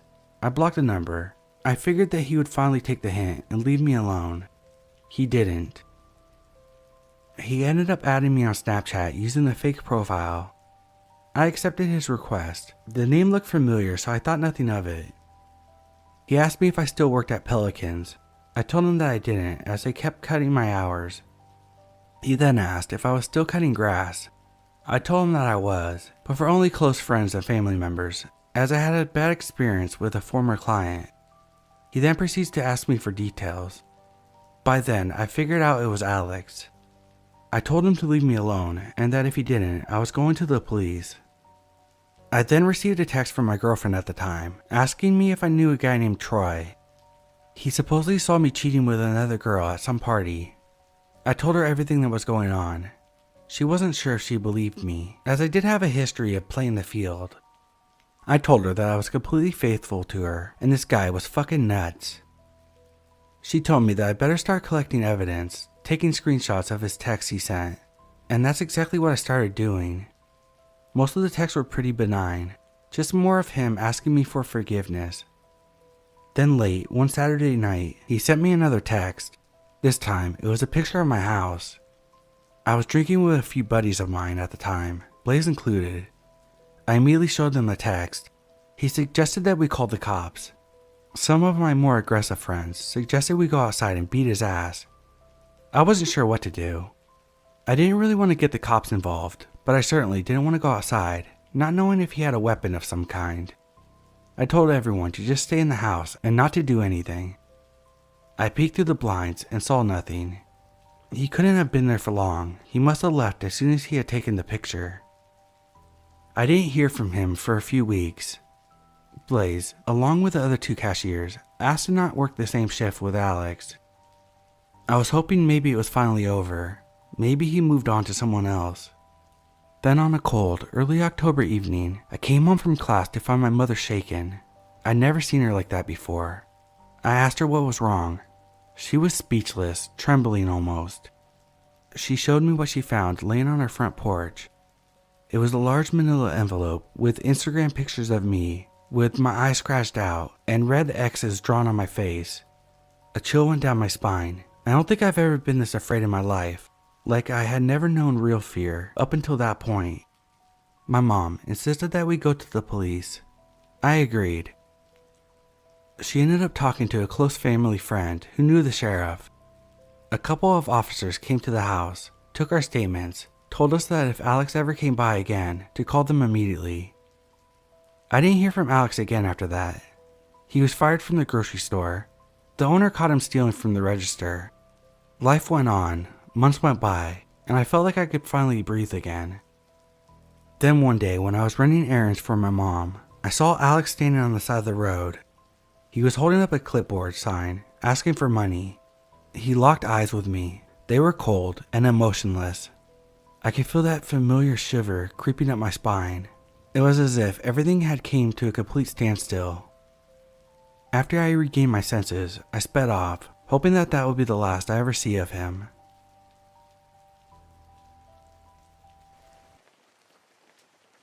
So I work in a pretty busy part of my city, and when we close and I begin to drive home towards the less busy neighborhoods, I will occasionally catch a car behind me that follows me almost all the way home. Not every time, but always the same car, a mid-sized silver SUV. But every time, right before I go from aware to hyper-aware, they turn off onto a side street. We're talking about going from 41st Street to like 8th through several turns, and the car's generally a car length behind me. Tonight is a Friday, and folks are being dicks, tailgating, honking on a busy road. I almost get rear-ended before I turn off towards the residential part, but I don't think too much of it until I realize that the car that almost hit mine is now a half block behind me. The car follows me, again, a half a block behind, but they keep flipping their brights on. At first, I think it's an optical illusion, like when you crest a hill and the road ahead gets brighter for a second. But then I realize it's consistent on flat roads. So I think, shit, my lights aren't on? But nope, they were. Now I'm moving from hyper-aware to scared. I turn onto my cute little street and they have shortened the distance to a car behind and follow my turn. Of course, I drive past my house thinking about what busy gas station I will be driving to while I call the police. Then the car is gone. One last bright flash and then they fucking disappear. I circle the neighborhood twice, hoping it's just a neighbor, but nope, the car is gone. And I hope to the gods I don't see them tomorrow.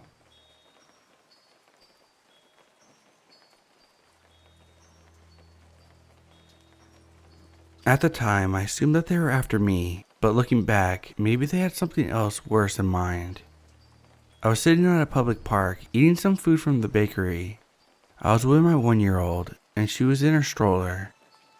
I didn't have a car at the time, so we walked to the park, which was a 20-minute walk or so. I did notice 2 men in a little truck pass by me and look at me while we ate. No big deal. And then, they passed another time. I still don't think too much of it until my walk home. I was at the park for a while, so when I saw them again when I was walking home, alarms did go up. Why were they still driving around? A lot of people drive through the park, as it's a public park, but for that long? As I walk down the long street towards what turns off into mine, I see them sitting there on the side of the road just ahead of me, obviously waiting for me to pass. So I turned back to the park and decided to take the long way into the neighborhood. As I walk a bit into the neighborhood, I just happened to turn around to see them stopped, looking at me. It was extremely hot outside, and I hated not having a car, so needless to say, them forcing me to take the long way home by being creeps pissed me off. It was a dumb decision looking back, but I stuck my middle finger at them. They took off, so I continued walking down the street until I actually saw them at the end of the street I was on. It took them a minute or two to get there, so I thought I was in the clear. I panicked and actually knocked on someone's door. The lady had her husband give me a ride home, and he searched for them before dropping me off. Sadly, I didn't see them again. I was actually starting to cry and was really scared by the time I knocked on the door, but since the guys disappeared, I wonder if they thought I made it up for a free ride home. I never saw them again, and I avoided the park for a while. There were two guys sitting in a two-seater little truck, so I'm not sure if they were harassing me for fun or had plans to kidnap us in that teeny truck. I will never know. Being followed was extremely scary though, and especially having my baby with me. I always assumed that they were after me, but maybe they actually wanted to kidnap my baby. They might have just been messing with me, but either way, it was a very scary experience.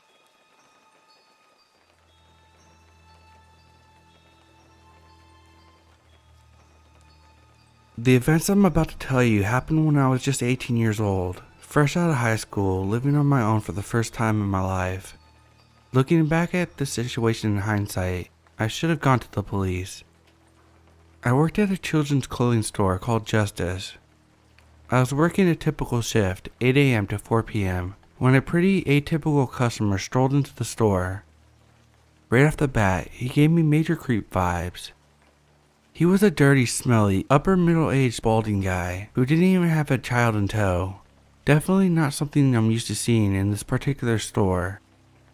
He didn't seem generally interested in the merchandise, only showing interest in the few of the displays anytime I would look over at him. I could feel his eyes on me as soon as I would go back to stalking. The manager, also picking up on his sketchy vibes, scared him off with her aggressive hospitality. I found it super weird that he refused to make eye contact with her while she asked him if he needed any help finding anything. He just shook his head and said no and left in a hurry. I saw him walk past the storefront once or twice after he left, but since this Justice was located in a small strip mall, it wasn't that weird, so I didn't give it a second thought.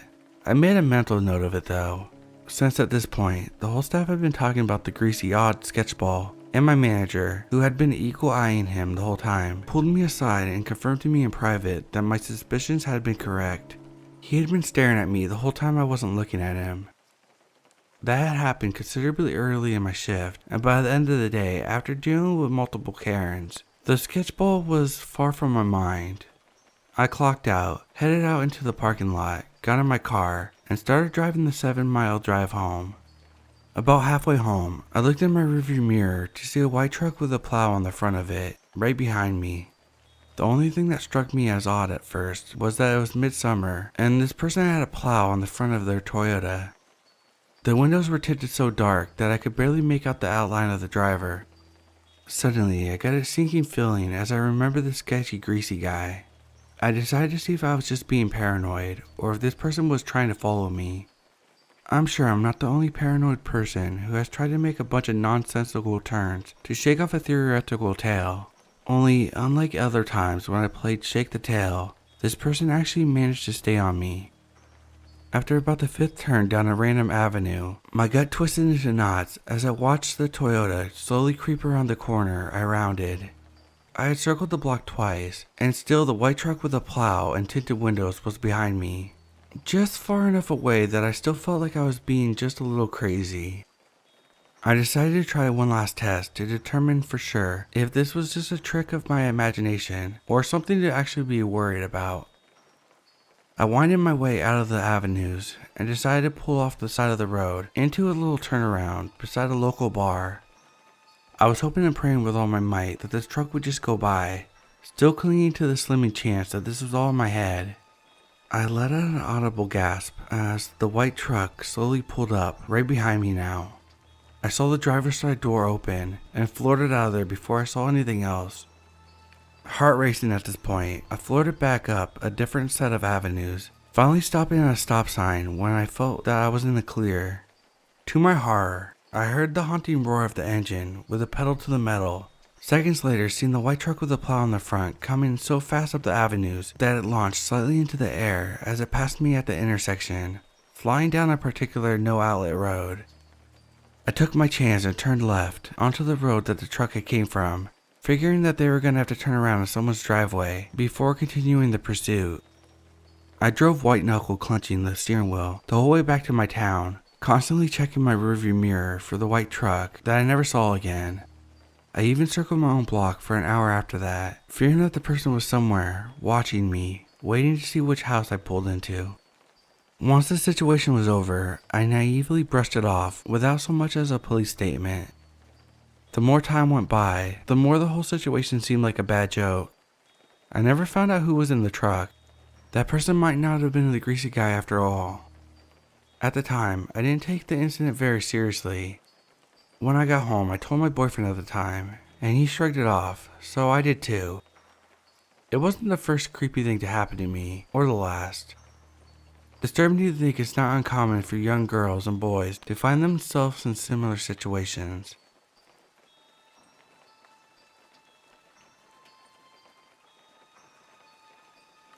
There was this girl in my neighborhood who I had been friends with since the 4th grade, when I switched school districts. She was a grade below me and seemed like a nice enough girl. We talked on the bus frequently until I didn't see her for a year when I went up to middle school in 6th grade and she was still in 5th.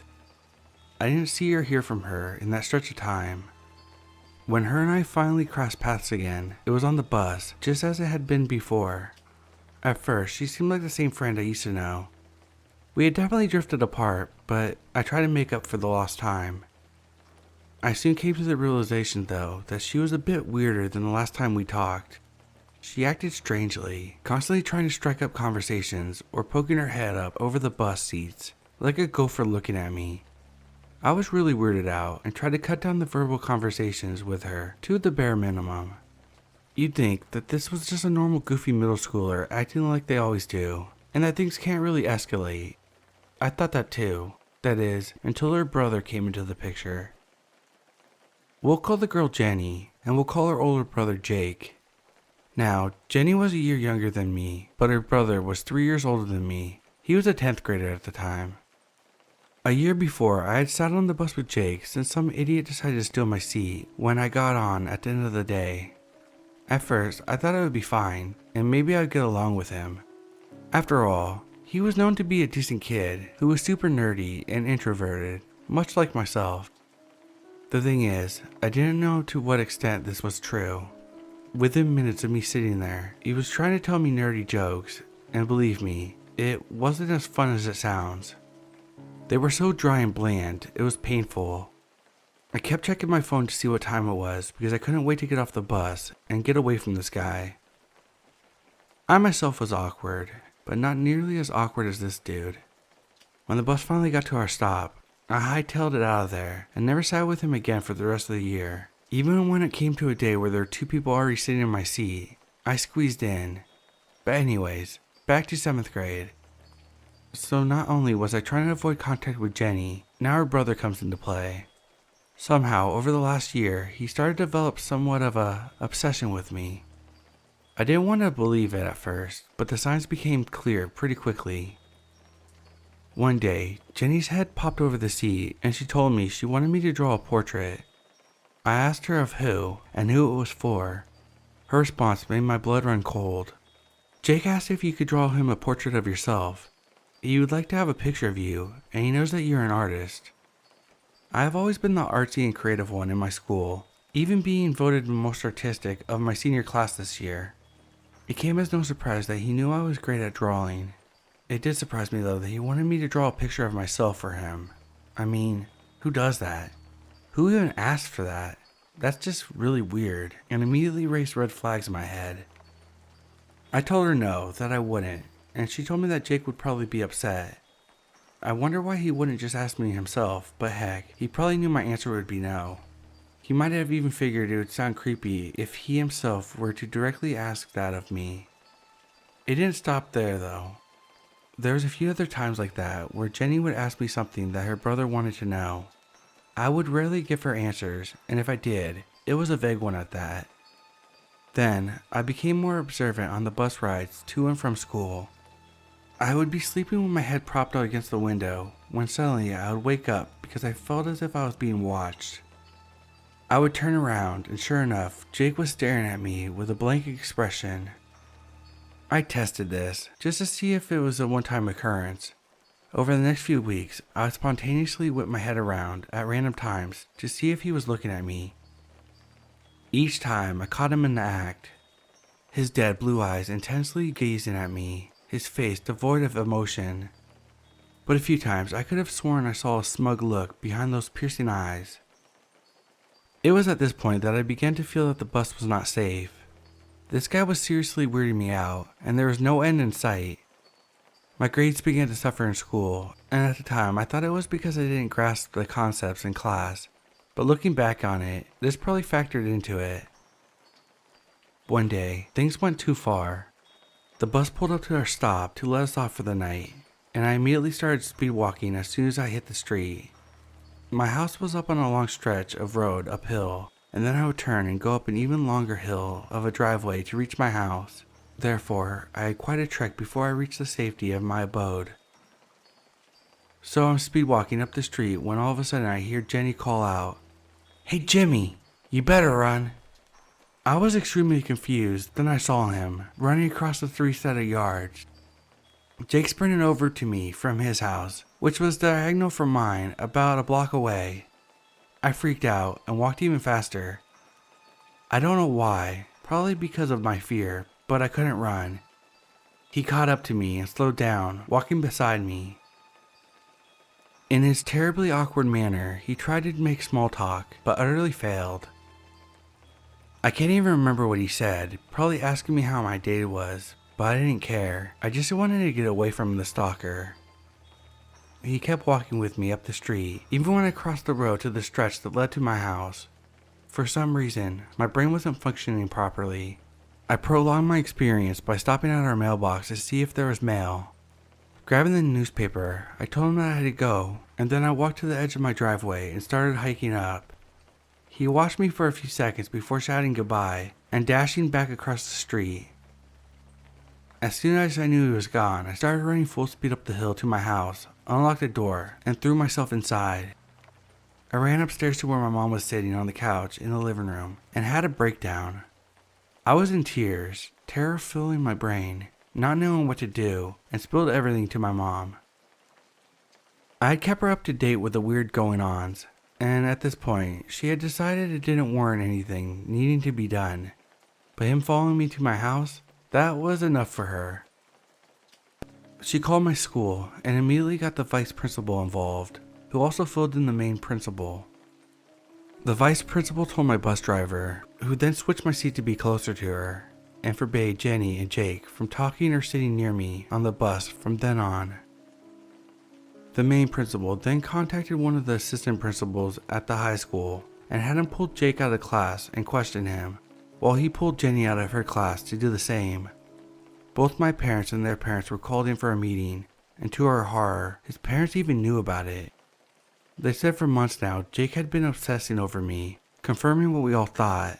No matter what they were doing, whether it was eating dinner or relaxing, he only ever brought up one topic, me. Ultimately, 2 conclusions were reached. Jenny was really just a pawn in Jake's weird obsession, and hadn't really done anything wrong besides just being a strange girl. Jake, while his actions had seemed suspicious and creepy to my friends, parents, and myself, were deemed as the actions of a socially awkward high schooler who was harmless. They figured that all he was just a guy who didn't know how to make friends and found someone who he wanted to be friends with, but didn't know how to go about it. I just found it strange that they said this, all while knowing that his parents had admitted they were scared by how obsessed he was of me. I still don't know what to believe. I don't think he was just an awkward guy looking to make a friend. He mainly scarred me, and now I'm insanely selective about what male friends I have. This, unfortunately, isn't the last time I was stalked by an older guy, but that's a story for another time. The strangest thing is, and what really creeps me out, is something that happened a couple of months after Jake was banned from being around me. My sister and I were outside in the yard playing around, doing some fantasy game we had came up with, when suddenly out of the corner of my eye I noticed something. Our yard had a lot of pine trees at the time, and there were two specially lined up at our playground. Well, I looked down and saw two sneakers with sweatpants sagging over the tops, sticking out from under the branches at the bottom. I was silent, cutting off whatever I had been saying to my sister and pointed out the shoes to her. Her face went white. I pointed to our house and she nodded. We both ran like the hounds of hell were on our heels and slammed the front door shut behind us. We told my mom and we went outside to check to see whoever was standing in the trees was still there, but they were gone. No signs of anyone being out there. My mom thought I was hallucinating, and I would have too, if it wasn't for the fact that my sister had saw it as well. I have a feeling that it was Jake in the trees. It honestly wouldn't surprise me. We didn't report this to the school since we had no evidence, but this always haunted me. My sister and I rarely played outside after that. We were too creeped out by the day's events. I only ever saw Jake a few times after that, when I was a freshman and he was a senior. And occasionally I would be walking the opposite way from him, in the halls.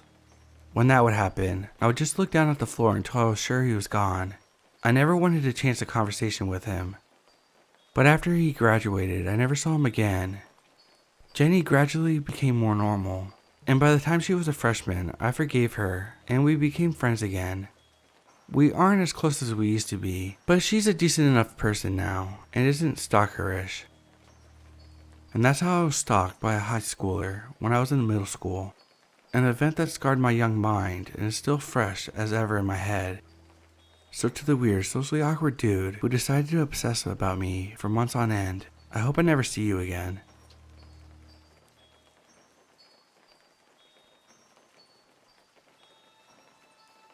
I'm a 23-year-old female. I was born in a small town in the middle of nowhere and raised to always be polite to everyone. Engage in conversations if someone wants so, and to not make a scene in public, but rather always handle things quietly, so not to disturb anyone else. This might work in small towns where everyone knows everyone, and nobody really is a threat. But when I moved to a big city to get my bachelor's degree, I soon had to learn that be nice and always answer everyone might not be the best way to go in every case. This particular encounter happened in my second week in the new city when I was at the mall getting a few clothes and supplies. I had basically moved with nearly nothing. Always being surrounded by a large group of strangers was a new thing for me, and to be honest, it was quite intimidating at first, but I soon felt comfortable with the anonymity it provided. Until that day, when I noticed someone was staring at me. Not just looking, but really staring, while slightly smiling. I was 19 at the time, and maybe not ugly, but definitely not someone that got regularly stared at, so I didn't really know how to react, since it was a kind of attention I've never gotten before. This guy was probably in his late 20s, and looked pretty normal, but still, it made me feel really uncomfortable and self-conscious. I suddenly tried to check if my zipper was open, or my makeup was smudged, and maybe that could be the reason why he looked at me. After I could rule out these possibilities, and arrived on the upper floor of the mall, I decided just to ignore him and get my stuff done. Well, that premise soon failed, as he managed to cut me off right when I was about to enter the store. He introduced himself. Let's call him Steve for this story. He told me that he thought I was pretty and wanted to get to know me. I wasn't interested since I got strange vibes from him, so I politely told him that I was flattered, but not interested. Steve then got very pushy about it, insisted that he would go buy us coffee, and afterwards I could still turn him down, and how I couldn't possibly say I wasn't interested if I didn't give him a chance. I tried to say no a few more times, but he kept on trying to convince me, until I decided to let him buy me coffee. I hoped it would be easier to get out of if he got his way. I know this is absolutely frustrating to hear, because it's frustrating writing this, but just the way I was raised, the sheer anxiety led me to believe that this was the only solution, and that everyone always has the best in mind, and that maybe he was even right. Looking back, I was incredibly naive and just plain stupid. So if you're screaming at the screen right now, just know that I do too, and I've since learned and know better. So we went to the mall's McDonald's to get coffee, and I soon began to realize that this decision was stupid. He let me lead the way, following me closely, so even if I tried at this point, there was no possible way to discreetly vanish into the crowd. It wouldn't have felt much different if he had held a gun in my back, I thought at that moment. So we get our coffees, sat down at a table far away from the entrance, but not too far in the back, so the bathroom was still in the other direction than the entrance. Plan B, to just quickly go to the bathroom, but actually leave, was now impossible to do, since he had a good view of the bathroom doors from his seat. So we sat there and talked. Actually, he talked, and I quietly drank my coffee. It was as awkward as it could possibly be. I tried to be hella boring so that he would lose interest, just randomly giving short answers, and being on my phone, sending my location to a friend of mine, just in case, and scrolling through Facebook. Steve couldn't be irritated by my behavior, and kept on talking about how he was only in the city for some weeks now, because of his work, and about stuff he did for his job. I didn't get all of it, because we weren't from the same country, and he spoke with a very heavy accent. I also didn't really pay attention to everything. He seemed sort of genuine though. Not necessarily as if he had bad intentions, just generally very, very pushy. So at one point, I made a huge mistake and giggled at something I saw on my phone, and when he asked, I showed him the post on Facebook. This gets relevant later on. When I had finished my cup, I excused myself, thanked Steve for the coffee, but told him I still wasn't interested. I still thought that being nice was the best way to get rid of him, as quick as possible, without making him angry or something. The last thing I wanted to do was cause a scene, or make the situation even more uncomfortable. So I made my way to the exit, when he gently but firmly grabbed my arm and started walking beside me to the exit, while telling me that we should exchange numbers and ask what my plans were for the rest of the day. At this point, my mood started shifting from uncomfortable to afraid. Unfortunately, my instinct in critical situations is neither fight or flight, but more like deer in the headlights, so I froze and said the first thing that came to my mind after looking around for a second. Opposite to the McDonald's we were in was a huge bookstore that stretched over 2 floors and had a huge space on both of them. From an earlier visit, I had seen the layout of the store and knew that there was a lot of corners and shelves. You could easily and quickly get out of someone's sight, and it's also fairly crowded at this time of the day. So I told Steve, still nice and nonchalantly, that my favorite author had published a book recently and I couldn't wait to get it, so I was going to visit the bookstore. Steve answered with something along the lines of, "Great, let's go there. I haven't read a book for way too long," and told me that he would pay for mine. So we entered the bookstore and I sort of looked around, read some descriptions, and encouraged him to also look around, but he wouldn't leave my side. I tried to distract him by giving him the books I looked at, so that he would have to look at them and put them back on the shelves while I was already on the move to the next shelf. I did this in an always increasing speed until I noticed he couldn't really keep up for any longer, and was visibly confused and a little overwhelmed. As soon as he paid more attention to the books than me, I freaking booked it out of there. Pun absolutely intended. I almost ran through the store, hiding behind bookshelves, peeking out and checking if he followed me, simultaneously feeling like a super cool secret agent and the biggest idiot of all time. At one point, I could actually see him moving quickly through the store looking for me. I arrived at the counter in the back of the store where you could pick up reserved books, and the girl that was working there saw me. I just said, "Someone's following me." Without missing a beat, she opened the little door that led behind the counter, and with a movement of her hand, told me to get inside. I did, and ducked under the counter and tried not to make a single sound. The employee continued working as normal, and actually seemed as if there were scared little girls sitting under her desk hiding from creeps all the damn time. After a while, she casually said, 5'11", short, dark brown hair, brown eyes, flannel and jeans.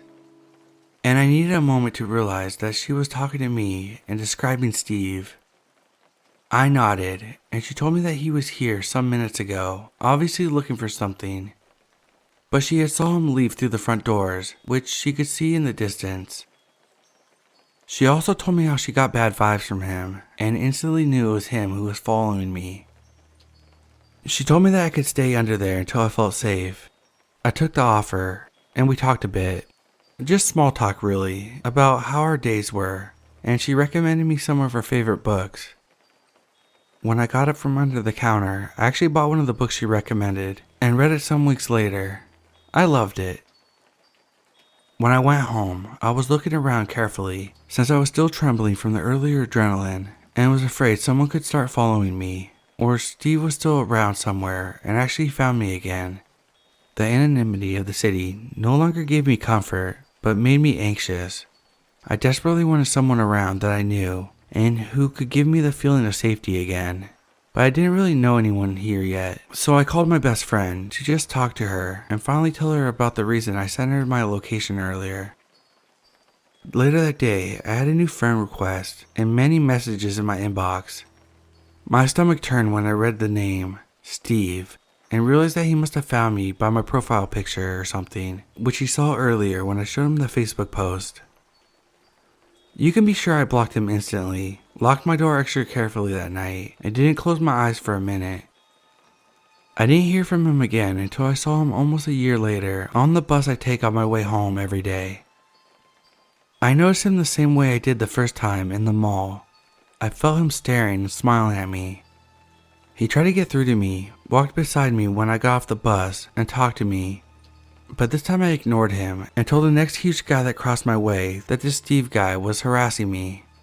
Thankfully, only a glance of that guy and the fact that I didn't let it be a private issue, but made it sort of public by involving a third party, it was enough to scare Steve off. I don't know if it was a coincidence that he was on the same bus as me, or if he somehow got to know the district I lived in, but I never saw him again, this time for good.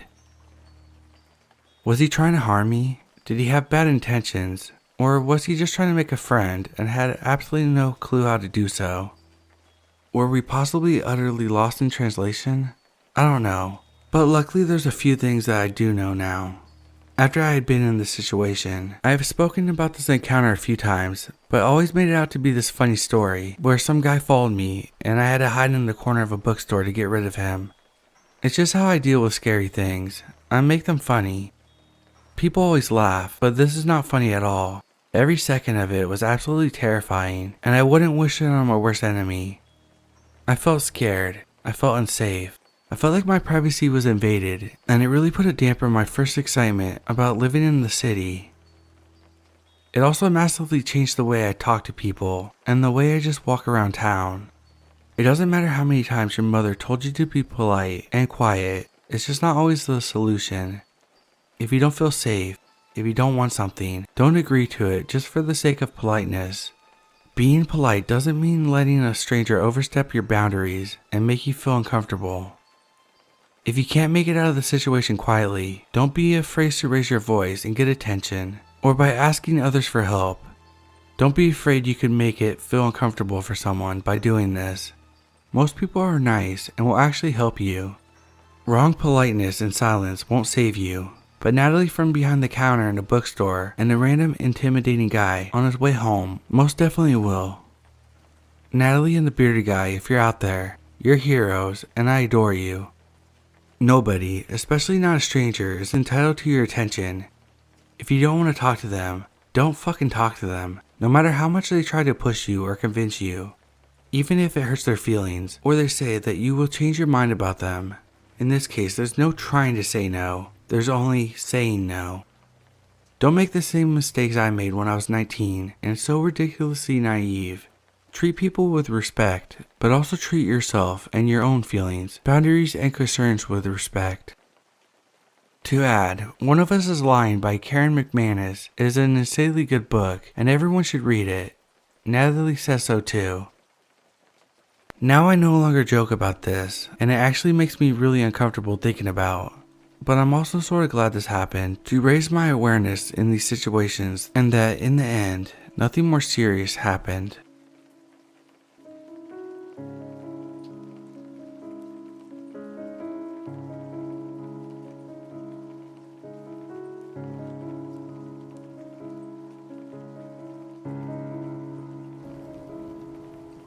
When I was around 12, my mom, sister, and I were driving through our neighborhood. Now, to understand what makes this encounter chilling is that we lived in the middle of nowhere. We only had around 2 neighbors, and each of them were around a mile away. We were driving through the woods to get to our house, and as we pulled onto our road that our house is on, we saw a man standing in the woods just in front of the tree line. He was wearing a winter coat and a beanie, even though it was in the middle of June. That alone gave me bad vibes, but as we pulled into the driveway, he moved towards our yard. He then started pacing back and forth in front of our driveway, preventing my mother from leaving. He seemed completely out of it, and to this day, I still think he was heavily under the influence of drugs. My mom had 3 kids and wasn't dying, so she called the police. As we were waiting, he kept pacing back and forth and swiftly glancing up at us. He clearly wanted us out of the car, but my mom waited for the police. As the squad car pulled onto our street, the man bolted into the woods. The cops never found him.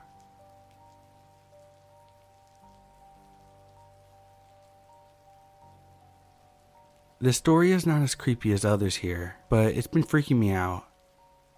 I have a black German shepherd named Lucy, who is very reactive to other dogs and sometimes people.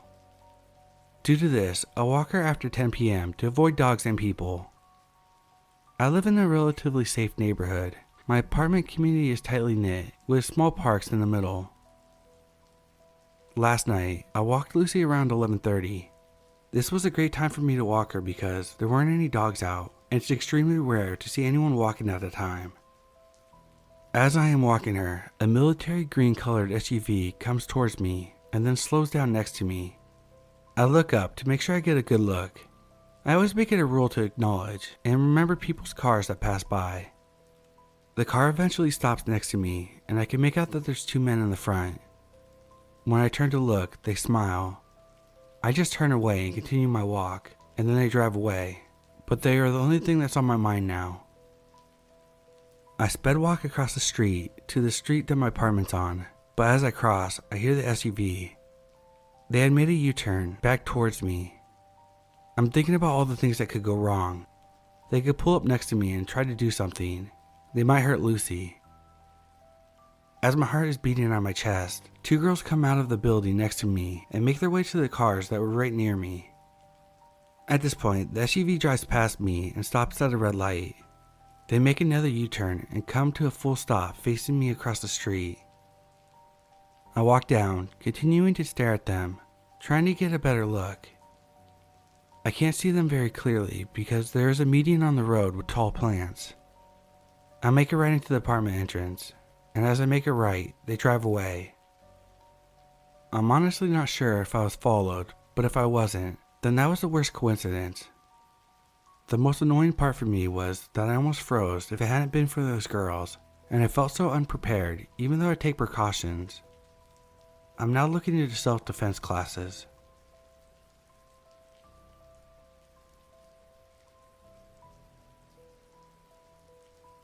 I used to live in a small suburb with many middle-class families and 3-bedroom houses. Least scary place you could live, and the crime was mainly teenagers doing stupid things and drugs. We lived a block away from the local convenience store, and when I was 10 or 11, my dad sent me to get some snacks. I was pissed. It was the middle of the day on a weekend, and I wanted to be playing, not fetching Doritos. But I went after arguing with my dad. My sister felt bad as my dad had been a jerk, so she volunteered to go with me. This was an incredibly sweet gesture that actually saved me. We went to the store, grabbed the snacks, and left. On our way back from the store, a short walk, we were on the opposite side of the street from our block and coming up to a giant hedge in the neighbor's yard. It was huge from lack of trimming, and as we approach it, my sister starts to freak out. We had been chatting about whatever we had been chatting about, and she stopped mid-sentence, grabbed my arm, and started pulling me across the street, saying, "Let's go. We gotta cross." I tried to stop her and ask her what was wrong. Thought she had some health concerns or something, and we were within sight distance of our house. We had always been taught to walk at the crosswalk, so when she started pulling me across the middle of the street, I was trying to tell her that we weren't at the crosswalk yet. I kept asking her what was wrong, but had stopped fighting her as I wanted us to both cross the street safely. She kept saying wait. We were now standing in front of our neighbor's house, and she turns me around and points at the bush and says, "Wait." Less than 30 seconds of us standing there, A man in his 20s or 30s starts to slowly climb out of the bushes, dressed head to toe in black. He is looking all around him, nervously to check if anyone's watching him. Almost fully out of the bush, he sees us watching him and takes off running down the street into the neighborhood. Turns out my sister saw the bushes move as we approached and thought it was weird. As we got closer, she saw that there was a man in the bushes and knew he was up to no good. I'm so thankful that she was with me that day. I would have never seen him. I would have still been pissed and grumbling that I had to go to the store in the first place, and I don't like to imagine what would have happened.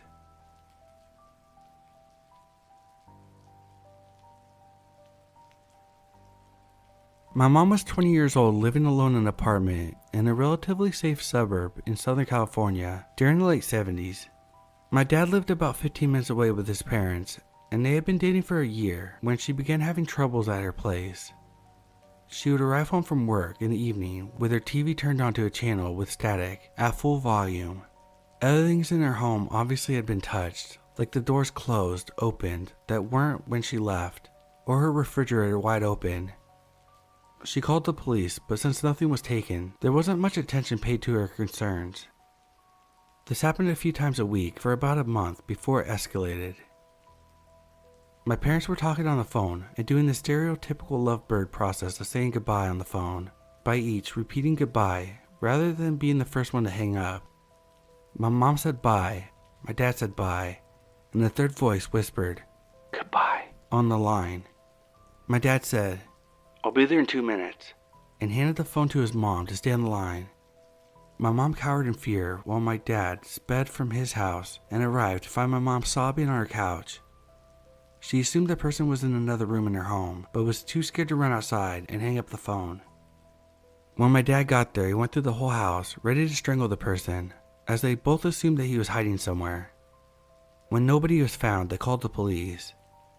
The investigators told my mom that whoever it is wants to scare you and let you know that they could if they wanted to. They also suggested my dad was most likely the culprit and asked questions about their relationship. A couple days went by, but nothing happened until one night when they were driving home from a date. My dad realized that they were being followed and tailgated. He stopped the car at the red light and ran to the driver's door of the car that had been following them.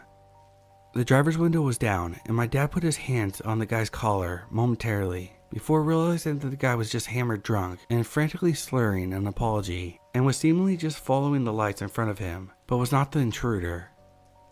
A couple weeks after the incident, the same thing began happening to another woman in the complex, and the cops determined that it was the son of the property manager who had keys to every unit and also had access to the telecommunications that allowed him to essentially tap the residents' phones. My parents moved in together and left that complex shortly after, but the guy was never arrested, given the crime was essentially breaking and entering, and the police discouraged pressing charges and suggested they move on.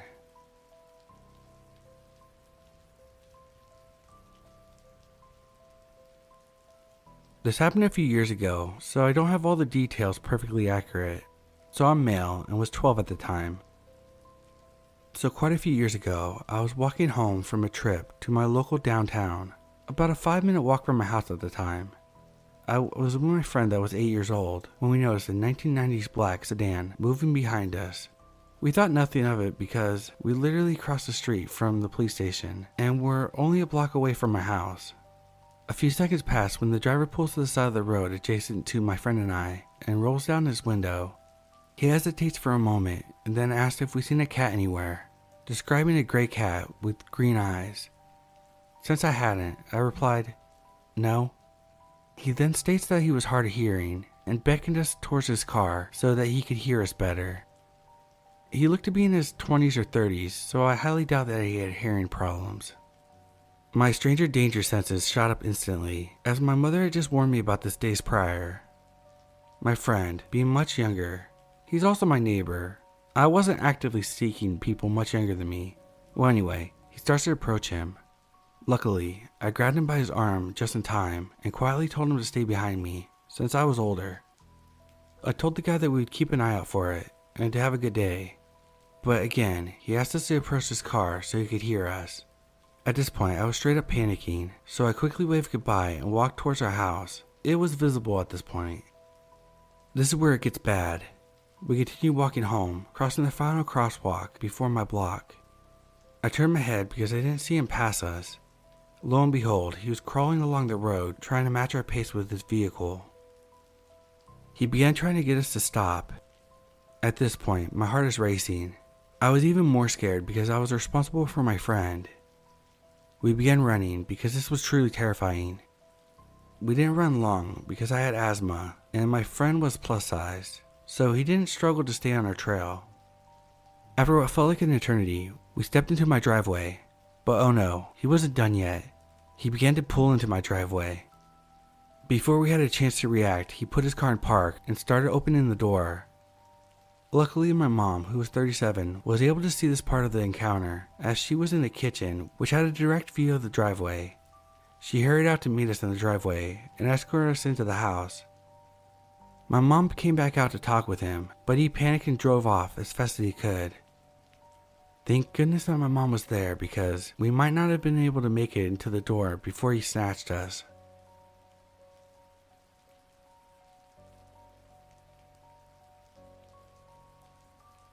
I feel like sharing this episode that happened to me because it still sticks with me to this day and makes me wonder what if. Back in July 2019, I started my new job, the job I'm currently employed at. This job required me to spend 3 weeks of training in a detached division of the company, which I had to reach by underground because it was physically impossible to park there. My training started later in the morning, but because of public transportation, I used to get there a lot earlier. And I wasn't allowed to come or go as I pleased in this particular office, so I just had to wait outside in the scorching sun and unbearable July heat until my training actually started. This was like a 2 or 3 hour wait. To avoid being completely unpresentable, smelly and sweaty on the job, after about a week or so, I started hanging out in this nice cafe nearby, had breakfast, enjoying the air conditioning, and passing the time working a bit. At first it was going okay. I had spent time on my computer with a coffee. I noticed a barista, male, around my age, glancing at me from time to time, but never really paid too much attention to it. This place was often empty at this time, and most customers were tourists. After a few days, the barista mustered up enough courage to come talk to me. At first he was polite and kinda nice, chatting about the weather or whatnot. After a bit, he asked me my name, which I was smart enough not to give him, and I told him a fake name. He soon started asking me personal questions like, where do you work at? Where do you live? Do you have a boyfriend? To which I replied yes, and he told me, but he's not right here now, is he? He laughed. I did not. Something about him just felt off, but I was stupid enough not to tell him he was making me uncomfortable. I was a people pleaser, and I was positive that he was just fucking around because he never asked for my phone number or social media profile. I told myself, it's just 1 week and that's it, and I'll never have to come back here again. I never gave him a hint that I was interested in him. I thought I could handle it. I was wrong. The next day I walked in and he just plain gave me a free snack. I told him no, that he didn't have to, but he insisted. He didn't make me pay for breakfast. One morning I went with a male co-worker and this fucking creep started glaring at him, ignoring him, and charging him for his own breakfast while offering mine for free, with snacks and all, shoving them in my hands. At this point I was embarrassed and irritated and finally told him that he was making me feel uncomfortable. He just said, you don't have to reject my offerings or else I'll really get mad. I thought fuck this dude and swore that I'd never go back again. At this point, I only had one more day until my training ended. On the last day, I walked past the cafeteria with my coworker I mentioned earlier, but we didn't walk in. As we were about to cross the street, the coworker whispered to me, that creepy barista dude is staring at us. Sure enough, I turned around and there he was, watching us from behind the glass door of the cafeteria, eyes fixed on me. I got creeped out and told my coworker to just go. I tried not to think about it the whole day, and the feeling of uneasiness eventually disappeared. As we clocked out, my coworker told me, do you want me to walk back with you? I replied no because I didn't want to be a burden to him, and thought that the barista was harmless unless I actually walked in, which I didn't plan to do. Boy, I was wrong. As I passed the godforsaken place to go back to the underground for the last time ever, I tried not to go in his general direction. Big mistake. Sure enough, I heard a voice behind me, an angry whisper, full of hatred. "Why did you not come in today?" I froze, and sure enough, it was the barista standing behind me in the street. There wasn't a person around. I was dumbfounded that he had just plain walked out, leaving it unattended, just to come after me. His eyes were narrow, and he stared at me, standing just a few feet away. "Why didn't you come? Is it because you don't like me? You fucking bitch?" At this point, I wasn't really thinking of my actions. I just heard my own voice bellow, "Leave me alone, or I'm gonna call the cops on you." And then I just turned around and started speed walking towards the underground station, my heart ramming in my chest. He didn't give up just then, and started after me, repeating, "Why don't you come in? Do you not like me? I thought you did. You lied to me." This dude was nuts. He was following me, not caring about leaving his fucking workplace unattended. I started running as soon as I reached the stairs to the lower level of the underground. Keep in mind, these were the dead hours, so almost everyone was still at work, and the underground was empty. It wasn't a major underground to begin with. As I descended lower and reached the platform, I never once looked back. I had my phone ready to dial emergency services. On the platform, I finally looked back into the darkness and realized I couldn't see him anymore. There was just a couple of people waiting for the train, and no one really noticed how shocked I was. After a few seconds, the train arrives and I basically jump in, turning around to look out the window just before the doors close. Sure enough, the barista was there, on the platform, glaring at me. He didn't move, even when the train started slowly leaving. I never went back to that place again. Luckily, I didn't even need to, because my office is totally in a different place. I'm just glad that he wasn't able to locate me in time, and God only knows. Probably he wasn't familiar with the underground, or following behind me because I was actually running for my life. But sometimes, I think of what would have happened if I gave him my true information, instead of a fake name and fake workplace. What if the train didn't come in time?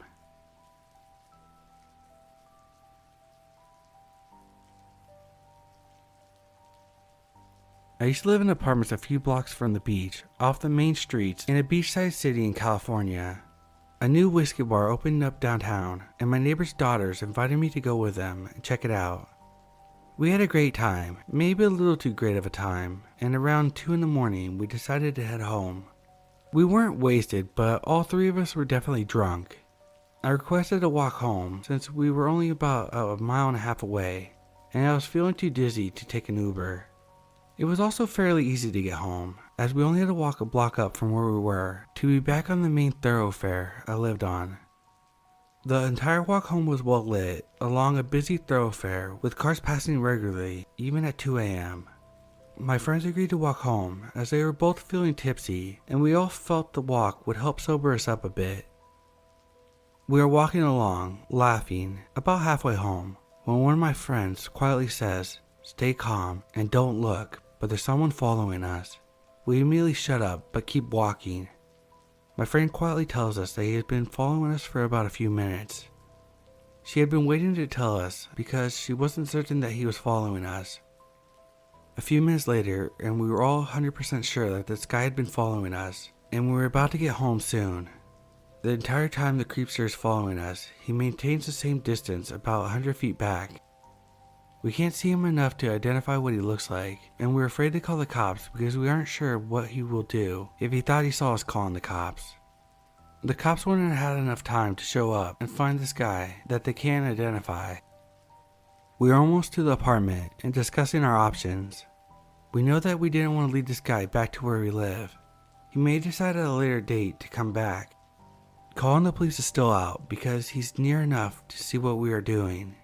Everyone is asleep and my friends don't live there, and still have to get back to their car so they can get home. We decide to keep walking past my apartment and then turn down the street going down the opposite block to mine. As soon as we know that we're out of sight of the creeper, we bolt down the next corner and take off running as fast as we can to get as far down the street as we can. Our intent was to make a loop back to the apartment without the creep seeing where we went.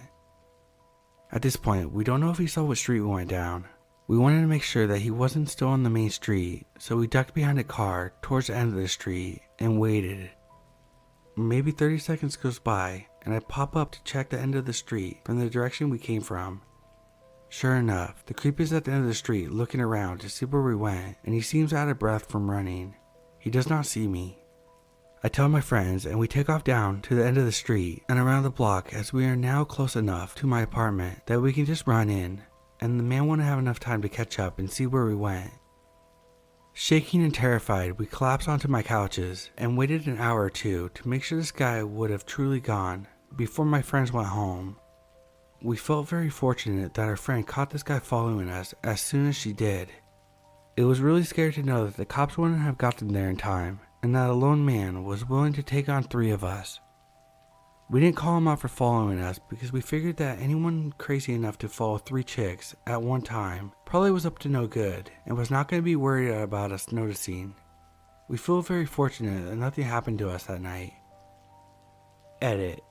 I did offer my friends to stay on my couch that night, but they wanted to go home and sleep in their own beds. As we were all sober by the time they left, I didn't push them to stay.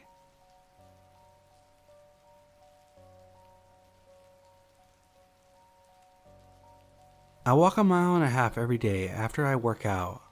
I'm gradually increasing the distance, but for now I use the distance between 2 streetlights, 1 mile, on a major street nearby my home to mark my progress. I haven't had any issues or anything, other than the unavoidable honks or, "Hey pretty lady." Today, however, I was coming up to complete the mile when I began passing an empty parking lot. No one has ever parked in this parking lot other than resting truck drivers and on-duty police officers. Today, the only occupant was a creepy-looking man in a small 2-door car that was positioned in the entrance as if he was planning on pulling out onto the street. I politely waved him and walked past the front of his car, continuing my usual stride. I hit the mile mark and turned around to walk the half distance to make it 1.5 miles. As I passed by the lot next to the empty one, I saw the same creep pulling out of that lot. I thought it was odd, but I just made a mental note of the abnormality and continued on. I was heading back, finishing up my walk, about to pass the empty lot for the last time, when the creep was in the same spot, looking like he was trying to pull out, except this time through the full volume music in my headphones, I heard him yell something in my direction. I made a habit of ignoring stuff like that, so I just focused on getting home without being seen the whole way. I made sure to study the car in his face well enough to recall if I needed to later. As my mind did that, I realized there was another man walking in the lot in the same direction as me, smirking, chuckling, and cautiously looking out of the corner of his eye. He looked like he was contemplating where to go, but I felt like he was doing that walk where you're waiting for your friend to catch up to you, so you slightly look back but still keep going forward. I unfortunately knew that there was no crowded places nearby, so I needed to juke them out somehow. I walked into my gated community that, for some dumb reason, keeps the gates open 24/7. I walked behind the buildings furthest away from my own. I had hoped that it looked like I had walked into the back door of the furthest building. I circled around the back of the property and power walked to my door. I put the code in as fast as lightning and got in. I had made it in, but something told me to make sure I was in the clear. I looked out my living room window, and creep number 2 was aimlessly wandering our parking lot, looking around clearly without a destination. I pulled out my phone and pressed record right before he, to my horror, slowly approached the building I had first walked behind, and tried the front door. He obviously didn't have the code, so he wandered slowly for a few more minutes before exiting the premises. I never saw where the first creep in the car actually went, or whether they were associated with each other, but I'm definitely taking a break from showing my face for a few days, and I'm also getting a weapon.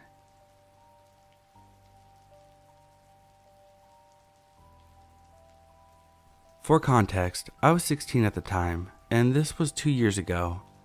I lived on a dimly lit road where crime occurred often.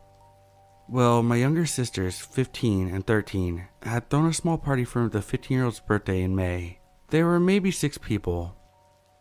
So as it gets to be around 2 in the morning, people either start leaving or stay the night. There was this one girl, we'll call her Liz, whose mom needed her to be home, but didn't have a car to pick her up. My mom was already asleep and none of us could drive, so I decided to walk Liz home, as she lived in the apartments near my trailer. I put a pocket knife in my jacket pocket and Liz and I started our 6-minute walk. Everything was going pretty good until I dropped her off. I live on a dim lit street and I watch a lot of horror, so I was paranoid as is. That didn't get any better when I noticed a blue car following me slowly with its headlights off. I had a bad feeling, so I called my friend. While I was on the phone with my friend, I started walking faster and telling her my situation. Well, the car got too close for my liking, so I started running. It picks up speed too.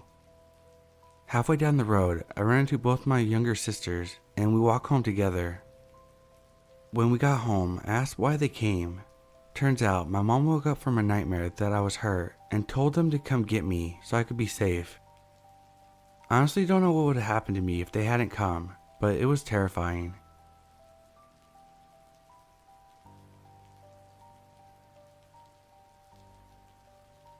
I'm from a small town, the kind where you are in the same class with the same kids from preschool to graduation.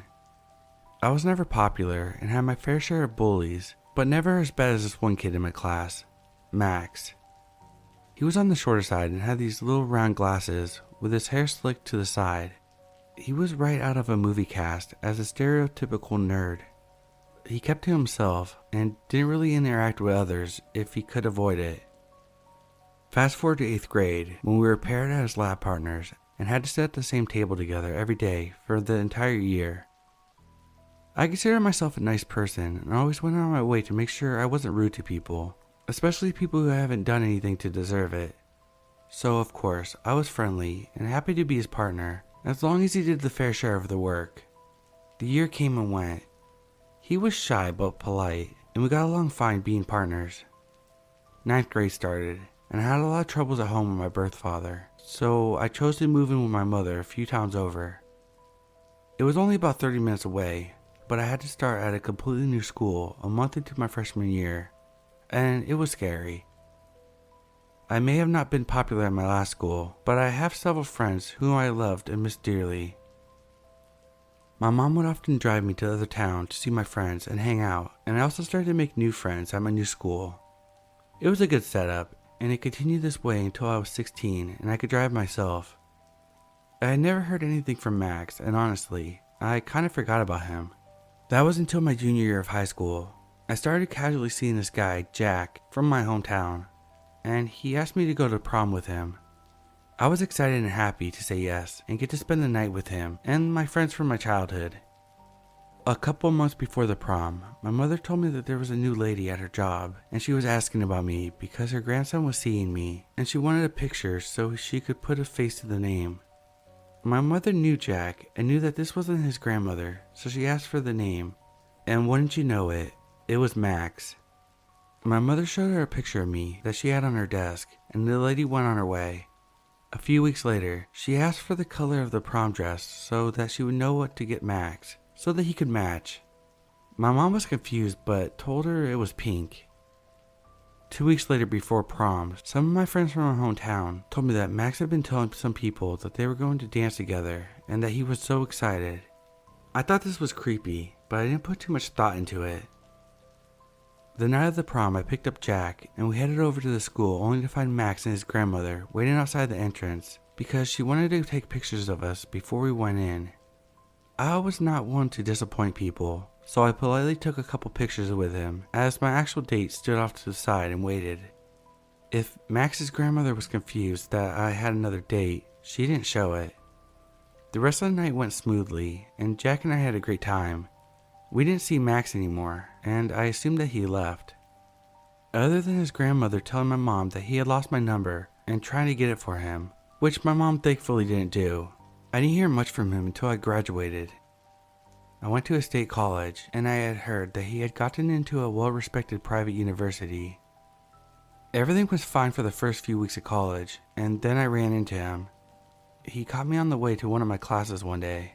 I was polite and asked him if he was a student here too, which he was, and I chatted with him for a minute before hurrying off to a class.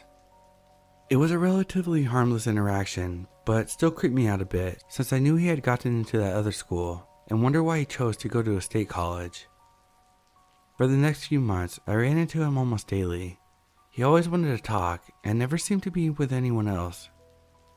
I found out from some girls in my dorm that he had been hanging around asking about me and trying to figure out what my class schedule and where I would be and when. He also told them that he was my boyfriend and that he passed up a scholarship to another college to come here and be with me instead. They figured out that he was lying since they never saw us for long periods of time together or him up in the rooms with me, so they stopped answering his questions. I left at the end of the semester to move home and take classes at a nearby school. I didn't tell him, obviously. The following year, I got married to my boyfriend from my senior year of high school. Dumb, I know. Anyway, we were in his small town, which is in the same county as my hometown. While walking around and enjoying ourselves, I see Max staring at us from the end of the block. It was the first time I had been genuinely fearful of him, as the look in his face was nothing short of hatred. I tried to ignore him and went about my night, seeing him a few more times, always with that same look on his face. The next few years passed, with me hearing nothing from him at all. I didn't even know if he still lived around the area or not. I found out a little while after that he did when I started working in a clothing store in town. He would stop in and sit in that dad chair next to the door for all the guys to hang out while their people shopped. I mentioned it to my manager because of our history and the fact that he would stare at me constantly while sitting there, but he always came in with a girl. I later found out that it was his sister, so they didn't think too much of it. He never spoke to me, just stared. When I was in my mid-20s, I moved to a city in my home state, but several hours away from the small town. I am 30 now, and doing well in life. Other than a Facebook friend request, which I rejected, I haven't heard from him, and I hope it stays that way.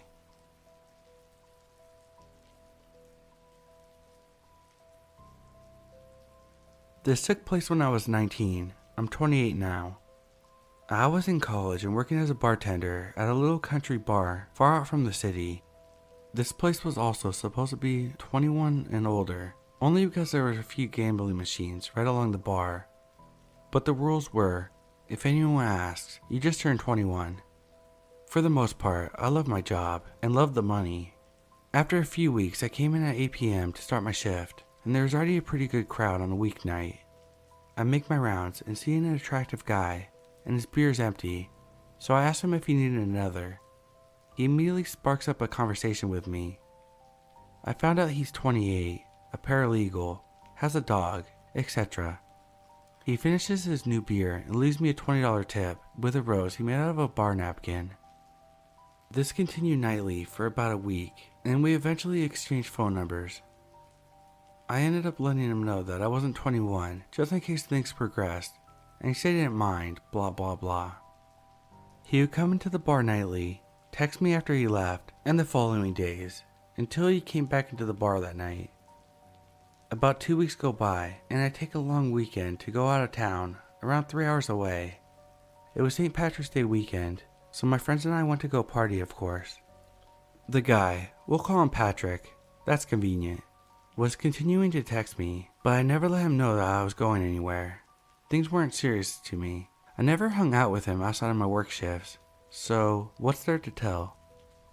I then get a phone call from one of the girls at work telling me that there's a guy that will not stop asking where I am and when I'm gonna come into work. Turns out it's Patrick. Immediate red flags to me, but I didn't want them to deal with the drama, so I text him letting him know that I'll be back on Sunday, leaving out the fact that I'll be back and going straight to work that evening because I honestly didn't want him to know that I'd be at the bar. He continues to text me all weekend, and I respond to keep the peace. I show up to work that Sunday to a new bouncer the owner hired. I can't tell you why, but I had this feeling, so I spill everything to the new bouncer about Patrick, just in case he showed up. After a few hours pass, two guys come in and sit down. I stare at them for a moment, and then realize that they're two guys that Patrick had been in there with. I asked them if they want anything, and they just asked for water. Soon enough, after I noticed one of them had made a phone call, here comes Patrick in the door. I immediately shoot the bouncer a look, and he catches my drift. Patrick sits down, and I keep the convo short and get him his beer. He watches every single move I make. They eventually get up and go to the pool table and jukebox. Next thing I know, Brown Eyed Girl is playing. I have brown eyes, of course. Patrick is standing there, smiling at me. The song is over and I tell the bouncer to watch the bar for me. I needed to step out and smoke a cigarette in the back because I was having a panic attack. I left the back door open so I could watch the bar for any new customers. The next thing I know, The Kill by 30 Seconds to Mars is playing. And I'm like, you forgot to be fucking kidding me. The bouncer comes to the door and is asking me for more details about this guy and about the situation. Here comes Patrick storming towards us. So he's why you're not interested anymore? Literally starts a scene, going on about how he's heartbroken and can't believe I could do this to him. I'm just standing there smoking another cigarette, watching this crazy unfold on this guy. The bouncer finally gets him out, and after a few minutes I felt like I could breathe and go on with my night. It's now 3 a.m, so we started to clean up, and the bouncer goes to take out the trash. He comes in and locks the door and tells me that Patrick is in his car in our parking lot, but not to worry because he'll walk me to my car, and tells me not to go straight home just in case Patrick tries to unleash more crazy on me. So I leave, and sure enough in my rear view is a face of the Stalker. I decide to go to Sheetz and get some breakfast. That's a well-lit, busy place any time of the day, right? I go in and order my food, and here comes Patrick. I keep my back to him, hoping that he'll take the hint, but he comes right up to me and puts his arms around my shoulders. I step to the side, and he just casually laughs and grabs my hand. I honestly can't remember what I said, but something along the lines of, "You're a psycho," and he leaves. I pay for my food, no sign of him in the parking lot, and I head to my apartment. I remember being extremely anxious because you had to park across the street, but I made sure that I had my keys ready and everything in my hands to make a run for it. I get inside, lock the door, eat my food, shower, and finally lay down. Then I hear it, the doorknob slightly jiggling. I was frozen in fear. I hear it again, this time louder. I went to get up and look through the peephole, but the floor was so loud and squeaky. I took one step and was frozen again. This went on for minutes, and then it just finally stopped. It was gonna be daylight soon, so I just laid there until I felt safe. I get a text from Patrick the next day, apologizing for the night before, asking to get lunch, and saying he wants me to meet his mother. I tell him to stop contacting me. I found him on Facebook and went ahead and blocked him, so he couldn't use that way to communicate. The texts continued daily for months, with no response from me. And I remember one day I didn't get a text and thought, it's finally over. I then received one text a year until I got a new number, around 5 years ago, and it would always say the same thing, thinking of you. Luckily I moved away and never ran into him again. I just can't help to think what would have happened if I would have got more serious or went on a date with this guy. Yikes.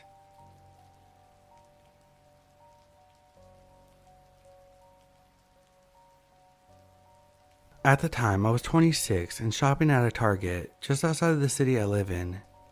I wasn't there for much, just to kill time and maybe see the deals that they had on clothes. I bought some clothes from clearance and headed out to my car. As I walked out, I was stopped by a man and a woman.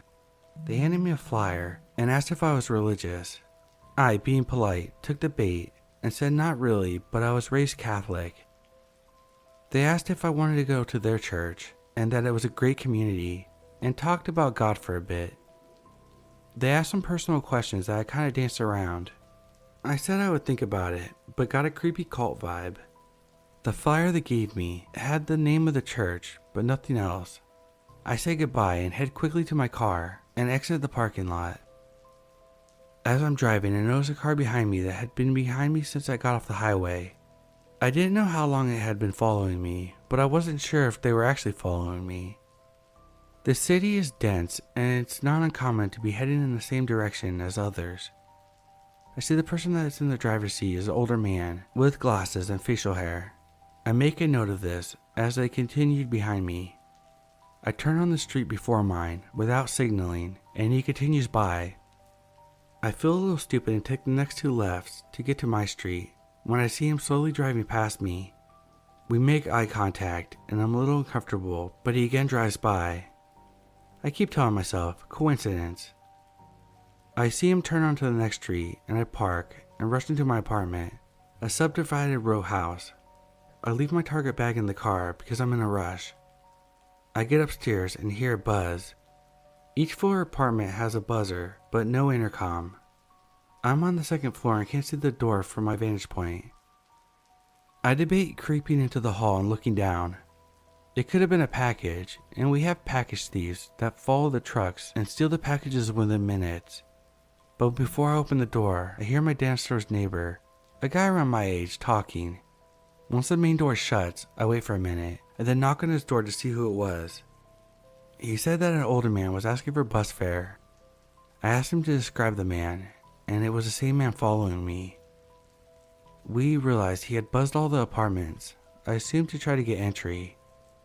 I'm not sure if this was related, but I just had a bad feeling about the couple and their church, and think they were related to the guy who followed me, like they scoped me out for something sinister. I googled their church and nothing came up, or at least no church of that name, what they said it was.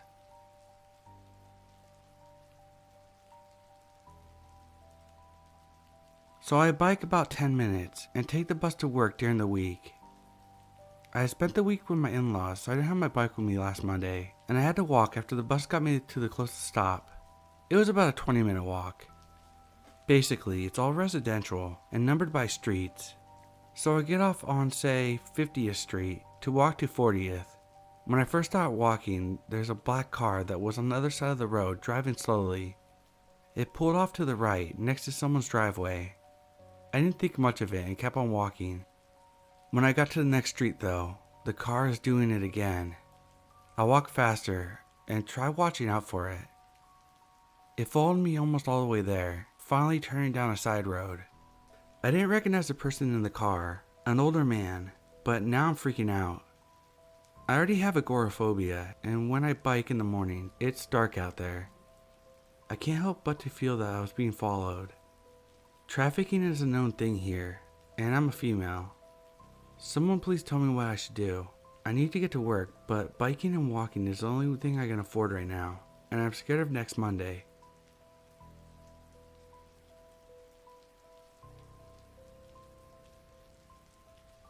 It took me years to even tell my parents about this because I felt if I told people, it would make the encounter more real, because it's the scariest, creepiest thing that's ever happened to me in almost my 30 years of life.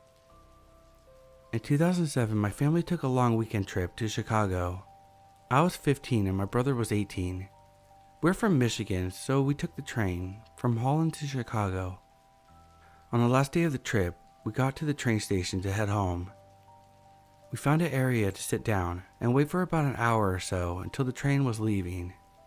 I asked my mom if I can go to the platform that our train would be leaving from. She said no. I begged her to let me, and she finally said yes. Off I went. I walked down and found the platform, took a couple pictures of the train station, and just turned around to walk back to where my family was. All of a sudden I felt a grip on my arm and immediately winced in pain. Half of me expected to turn around and find my brother playing a prank on me, but when I turned, I saw a man that I'd never seen before.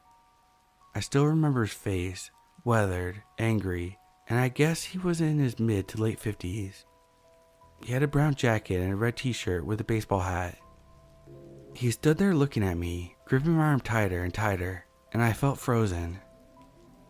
Everything they taught me as a kid about being kidnapped, like run, kick, scream, to draw attention to the situation, went out the window. I felt like I couldn't scream. I couldn't move. I literally was just so scared. I felt like I couldn't do anything.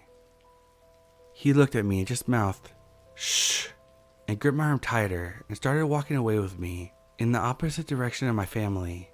I pulled my arm away, still not being able to scream, and he gripped my arm again. Thankfully, something washed over me. I'm assuming a rush of adrenaline because I ripped my arm away and started running away. To this day, I feel like I ran faster than I've ever ran in my life. I felt like my legs weren't even touching the ground. I never even turned back once to see if he was following me or not.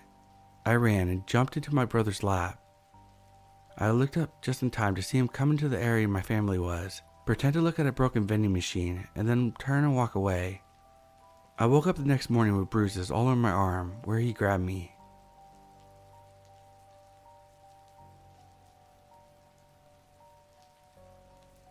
This happened to my best friend about a year ago.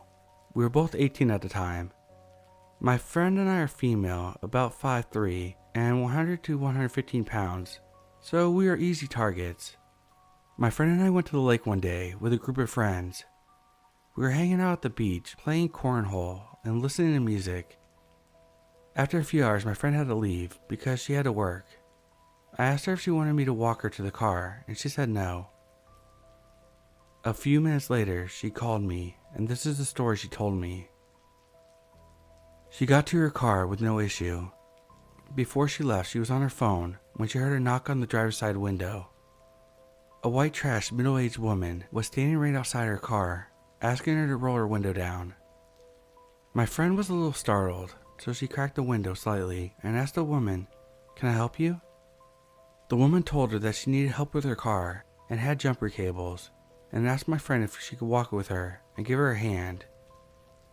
Of course, my friend told her that she wouldn't be much help, and she was not strong enough and didn't know much about cars. The woman begged her to help her, and she said, "My car is right behind those trees," and pointed to an area that was completely empty.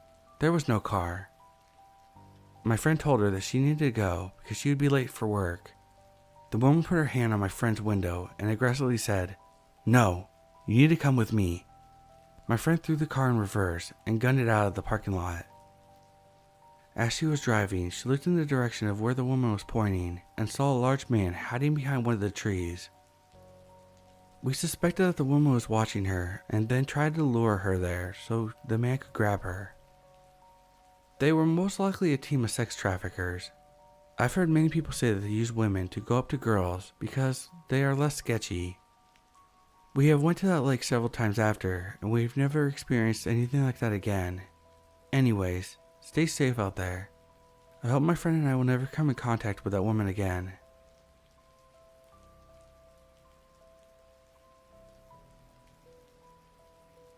I'm a 23-year-old female. I was at the gym just doing cardio on the treadmill. It was pretty empty, not very many people there on a Thursday at noon. I always use the treadmill right in front of the mirrors so I could pay attention to my surroundings, like a safe young woman. I was on a treadmill 2 away from the end, and all of them were empty except for one, on the opposite end of where I was. This man gets on the treadmill right next to me, which is weird, but okay. I have my headphones in, and I'm watching Criminal Minds. Every so often I would look up in the mirrors just to check my surroundings, and every time I look up, this man was staring at me. Around the 37th minute of my 45-minute planned cardio, he drops his phone on the side of the treadmill closest to me. I was watching in the mirror, and he basically threw it down next to me. He gets off the treadmill, picks up his phone, and then taps me on the shoulder. Now, I never took out my headphones, so I couldn't clearly hear what he was saying. He introduced himself, I never caught his name, and then asked me what my name was. I gave him a fake one. He then said something else, but I couldn't hear him because Derek Morgan got into a shootout. I just nodded and returned to my show, clearly uninterested in whatever he had to say. At this point, I only had 5 minutes left, and every time I looked up in the mirror, he was staring at me. I finished my workout and went to the stretching area near the treadmills, still in front of the mirrors. I also took a glance on how long he had been on the treadmill, and it was something like 8 minutes. So not actually long enough to be a real workout, or honestly, even a warm-up. When I moved to the stretching area, he moved to the closest machine and was still staring at me. I started counting his sets and reps, so in the middle of his next set, I got up and left, thinking this would give me enough time to get to my car and leave before he even noticed I was gone. I got to my car, sat down, turned it on, grabbed my seatbelt, and as I was about to click it into place, my passenger door opened. I yelled, "Don't fucking touch my car," and pulled out of the parking spot with both doors wide open. I always backed into my parking spots because I saw something online from the police saying it was the safest thing to do, and I'm constantly worried about my safety. I drove about a mile down the road with my passenger side door open.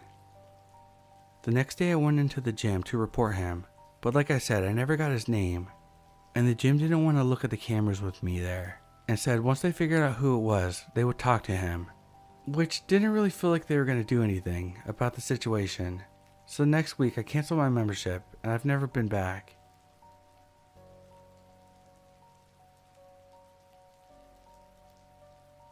My mom was always very cautious about bad things that could happen to her children. She would take all three of us, my brother, sister, and I, to school in the morning, as she worked close to the same time that the school started. I had been begging her to let me ride my bike to school since I got a new bike for my birthday a few months earlier. She finally agreed. I was in 7th grade, so 12 or 13 years old, and I'm female. My school was about a 2 to 3 minute drive away, and around a 10-minute bike ride. I was eager to ride my new bike to school, as I had just gotten a new helmet and a bike lock to go with it. School started around 8:30 to 9ish, so I left around 8.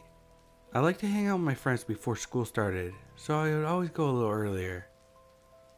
The route to school was pretty much a straight line, down one main road in my city. Now, it's 8 o'clock in the morning, so it's relatively bright outside, and again, I'm on a well-populated main road around the time everyone is heading to work or school. So about halfway to the school, I decided to cross the street, but not a crosswalk or a traffic light, just kind of jaywalking, or jay-biking if you will. As I'm stopped in someone's driveway, looking both ways to cross, I notice a black car pull to my left and park on the side of the road. It's a 2-door Honda Civic type looking car, from what I remember, and all the windows were tinted. I didn't think much of it. The only thing that crossed my mind is maybe I was blocking him from getting to his driveway, so I continued on trying to cross the street. From the corner of my eye, I see a man dressed in all black with his hood pulled up on the side of his face. He gets out of the driver's side and walks around the back of the car to the passenger side. And before I get a chance to realize what's happening, he opens the passenger side door and is pulling me by my arm off my bike in an attempt to pull me into his car. And what felt like forever, it was like every car in the street had disappeared. All signs of help was completely gone. One of the busiest streets in the city felt like a gravel road in the middle of nowhere, with nothing to be seen for miles. It also felt like one of those awful nightmares where you try to scream, but nothing comes out, so you're just silently suffering until you finally wake up. But it was real. I couldn't scream. I can't explain the feeling any better than a nightmare and not being able to wake up from it. These things didn't really happen in my city, so I wasn't really prepared for what to do in a situation like this. So the first thing that came to my mind is, I aimed for the nuts. I shifted my weight to my right leg and kicked him as hard as I possibly could with my left.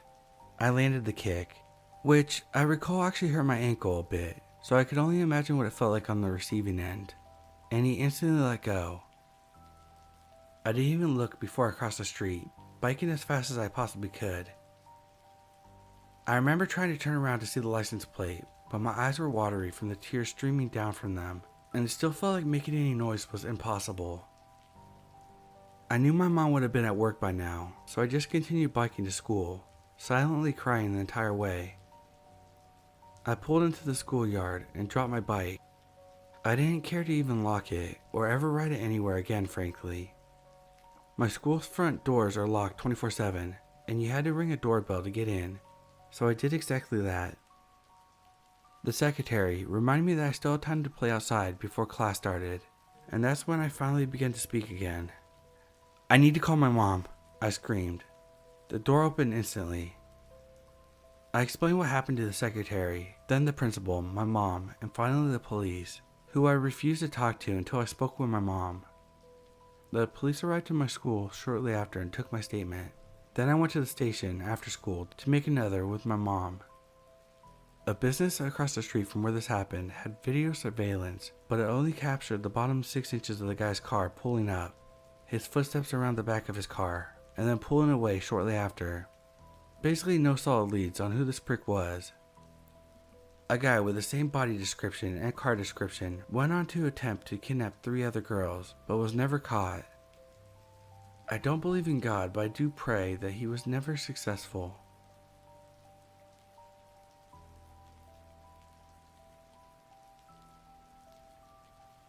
I met Sean when we were in the same 6th grade class in 2001. We hardly spoke, and he was even mildly bullied due to his learning disability and awkwardness.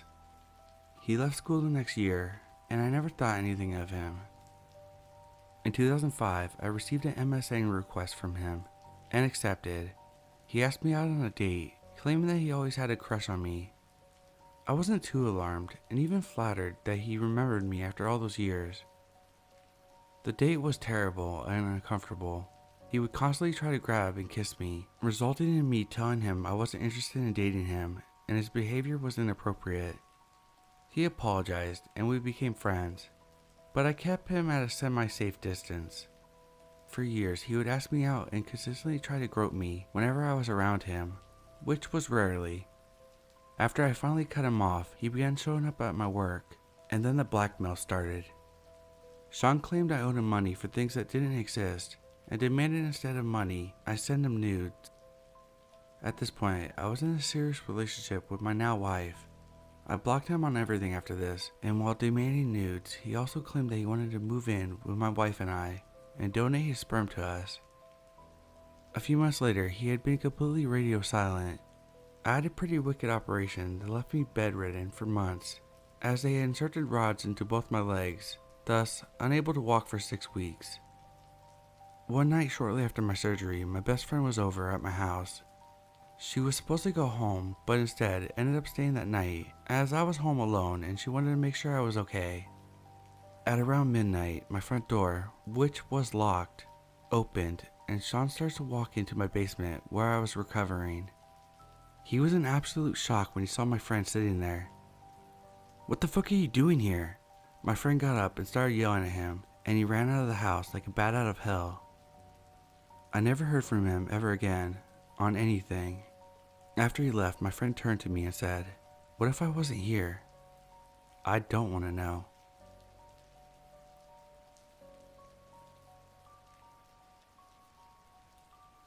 I'm a 21-year-old female, and my roommate is a 20-year-old female.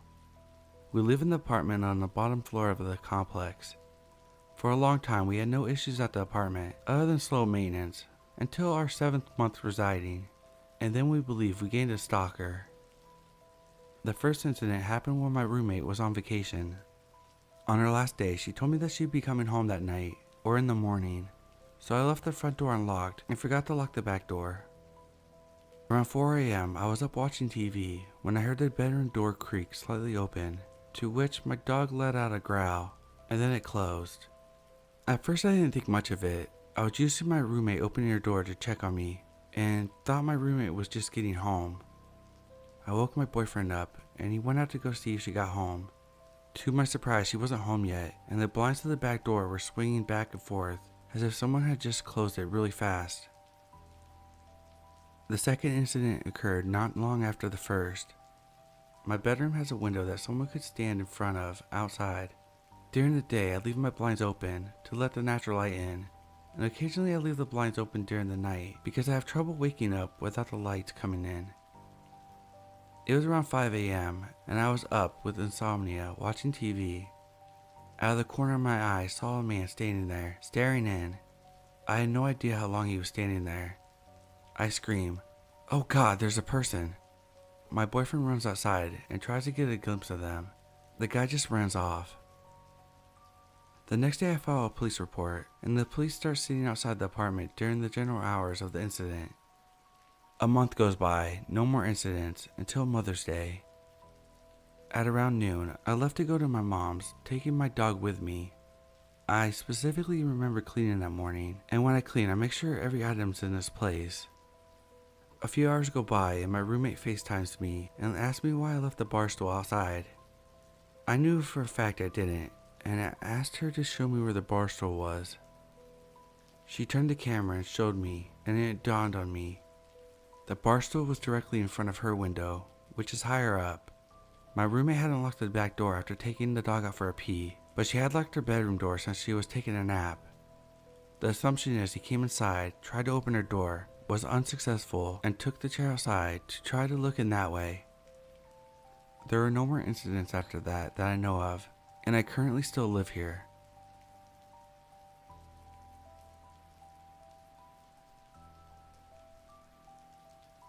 This happened 18 years ago, before I had access to a cell phone and the internet. When I was 15, I walked from the hospital alone to a bus stop. I knew I had at least a 15-minute wait and didn't look forward to it. A man in his 30s started walking beside me. He was uncomfortably close, but I was young, and thanks to my upbringing, I avoided conflict with adults like a plague. So I decided not to offend him and just bear with it, telling myself that he's just walking in the same direction, and he was, but not to take the bus, as I soon found out later. Once at the bus stop, where we were all alone, the guy started talking to me, opening with questions about the bus schedule, which was on the display behind him. I stayed rather passive in conversation, only giving polite nods and yes or no's where it's expected. And he probably liked it, because he perked up and entered almost a manic-like state of happiness, talking about his life and job and everything. Gradually, he started talking about how he was unable to find a girlfriend, and how he watches his neighbors who slighted him, and writing everything down to get them later. He had a good chuckle after that. The alarm went off in my head at that.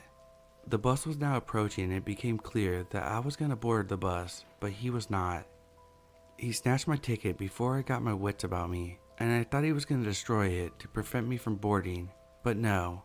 He wrote his phone number and gave it back to me with attitude of benevolent generosity. I boarded the bus and thought I had seen the last of him, but no. Weeks later, he boarded the same bus as me. He immediately approached me and casually asked me whether I was going to school. Having my backpack on me and not being used to lying, I said yes I am. He asked me, "Are you going to university?" I gave him an awkward look and said, "I'm 15. He seemed surprised, but not about my age. He thought he had given me a compliment, because apparently being older is what everyone in high school is craving. I got off the bus at the next stop, but that's not where my school was. He didn't follow me, but another passenger that overheard our conversation told me, "You shouldn't be talking to men like this." I don't know what he meant, and he certainly was the same age as that one, so I just mumbled something and went off. A week later, the creep stood in front of my school waiting for me, all dressed up. I saw him before I walked out the door, and a chill went down my spine. I didn't know what to do, so I fetched the school director and told him about my encounter. He went out and dealt with the man, and thankfully, he must have got the message, because I've never seen him again. Only years later, I understood that he must have stalked me ever since we walked to the bus. Probably checked the schedule and rode it for weeks to get another chance encounter. Later, detected where my school was. Most likely wanted to manipulate a child into a relationship since he wasn't able to initiate one with an adult woman, and was convinced that he was going to be successful.